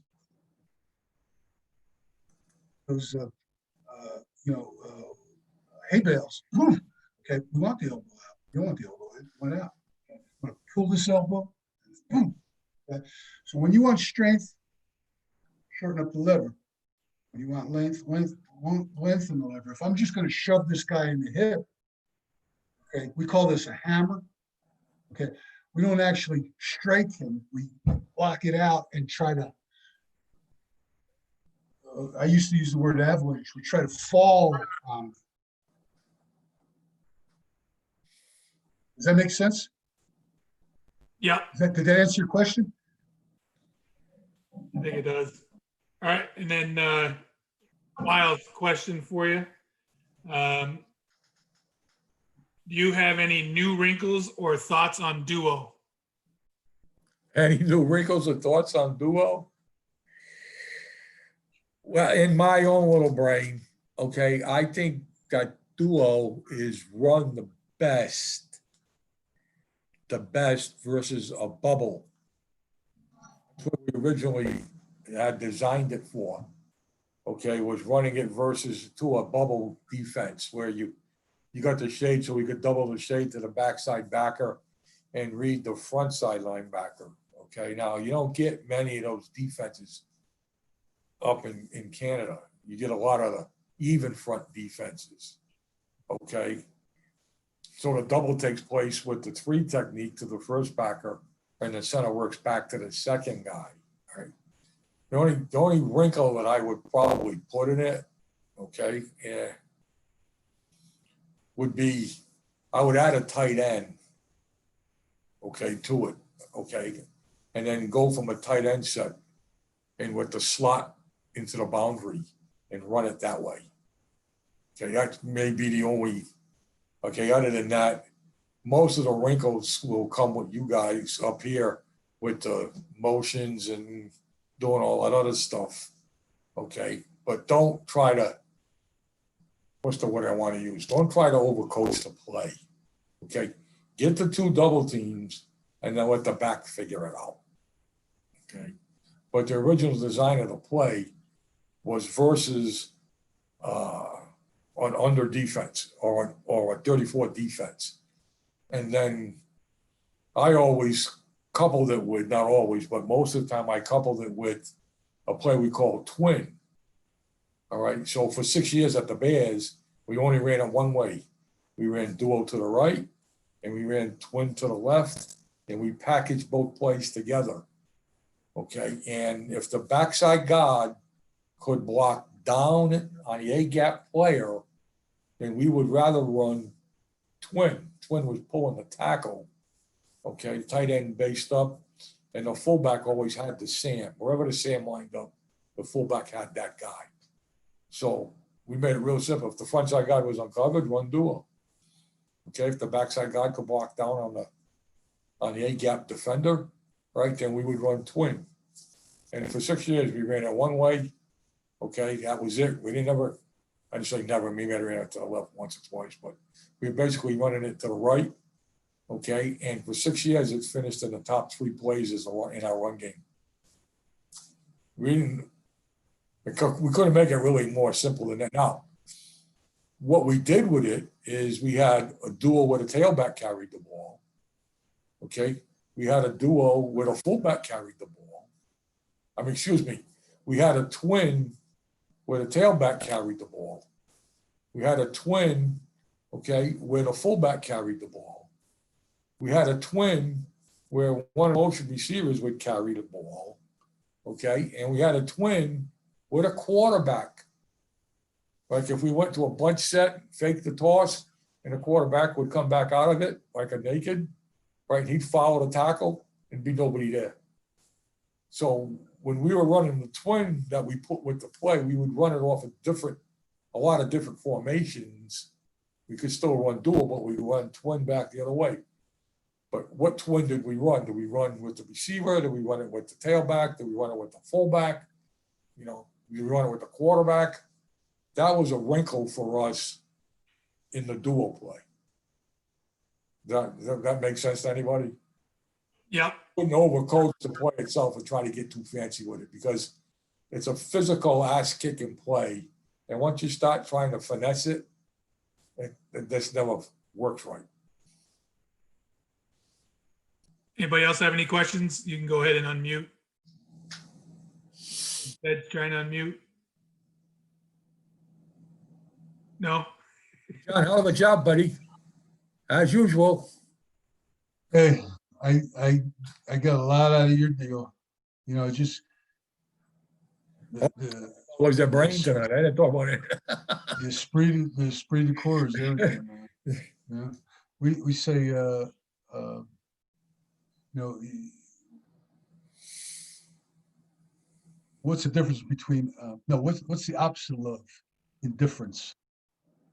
You don't give a fuck. You don't hate me. You don't love me. At least when you hate me, you think about me. We say, hey, if a guy's screwing up, you got to give him. You got to be mean enough to tell him the truth. What drives me crazy sometimes, guys, is a lot of things drive me crazy, but a kid makes a mistake on a football field. All of a sudden, the position coach is screaming at him, coordinator is screaming at the guy, the head coach is screaming at the guy. Don't you think that fucking kid is the first thing? He's the first guy who knows he made the mistake, right? Don't you think it's more important than you try to correct the mistake, fix it, and move on? You know, I know when I was at the Raiders, we would, if somebody made a mistake, we didn't stop it. Okay, we did not stop it because you're not going to stop it in the game. You know, say, oh, right, let's put this defender over here. That guy wasn't supposed to be here and run the play again. And they're not going to do that. You know, you stop the game. Say, hey, you're playing against Dick LeBeau. Hey, Dick, can you move the backside go a little bit for us? Yeah, that's not going to fucking happen. Okay, so you're going to play the next play, right? Well, that's how we practiced it. Right? You screwed up. We screwed up. Get in the huddle. We're going to play the next play. You got to forget about that one. Okay? I agree. You know, you look, what do they say? Excellence. on your script, okay? And then at the end of practice, we had a period, 5 to 7 weeks, where we would fix all the mistakes. Okay, we would go back, right, and set that play up versus ourselves. Right, defense had their period, we had our period, right, but it would be against ourselves, and we would take that coaching period to fix those mistakes, because in the game, you're not gonna stop and fix it. That ain't gonna happen. I do that in practice, right? Just go to the next play, and you're gonna fix them, you're gonna fix them at the end of practice in your coaching period. Worked out pretty well. We broke 9 Oakland Raider offensive records. Okay, 9 Oakland Raider offensive records that year. Okay, and we were the second most productive offense in the history of the Oakland Raiders. Saying something. You gotta keep moving. You gotta keep going. Hey, yeah, and you're not gonna get it perfect. You're not gonna get it perfect. Don't even waste your time. I remember though one time, John, No, it ain't happening. we crossed. Right? You know Peter what I'm saying? Muldoon's the quarterback. We got Gil Finnerty, Peter Muldoon. We're a pretty good team. And so we had a check. We had a check versus where the nose guard was. Well, the nose guard lines up in the wrong spot where we didn't think he was going to be. So Peter Muldoon says, "Hey, you belong over here." And the nose guard moved. I said, "You got to be."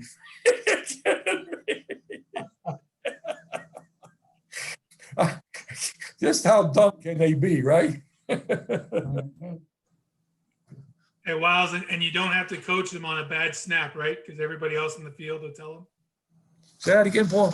You don't have to coach the center on a bad snap on shotgun, because everybody else on the field knows how to coach that for you.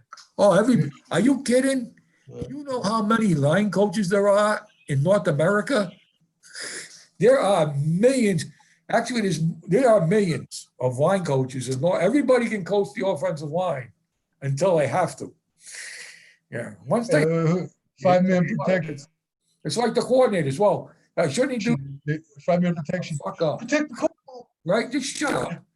We Let need me love coach blocking. the offensive line. You go do whatever you do over there. Most of the guys that tell you how to coach the offensive line have never played the game with their hand physically on the ground. They have never done that ever in their careers. So, but they're telling you how to coach it. Down there, just give me the fuck alone. Yeah. It's wherever you go, it doesn't matter what team you're on. It happens to all of us. Well, why is he doing that? Oh, this is a great one. You're watching the Well, film. we practice it. We told them to line them backwards. You're watching the film before. You're watching the film before you show it to the players, or before you had a chance to talk to the player. And you're watching the film, and they always say this: "Well, why did he do that?" You know why he did that. I haven't asked him yet. I haven't seen the kid. How the hell do I know I fucking did that? But you're going to get that. Why did he do that? I've witnessed that line many times. Anybody else have any questions? Go ahead and unmute. I don't think there's anything else on YouTube Live either with questions. So I know, Ted, you asked for empty protections. And if you guys can think of any other topics you'd like, just email me and I'll try and find the coaches to talk about it. I'm sure Strollo would jump on again. Now that he's a Zoom savvy guy, I'm sure he'd jump on again and talk. What? Empty protection. I'm going to give you one key to empty protection. Right? Block the 5 most dangerous guys. That's it. Whoever you think the 5 most dangerous guys are, block those guys and give the other guy to the quarterback.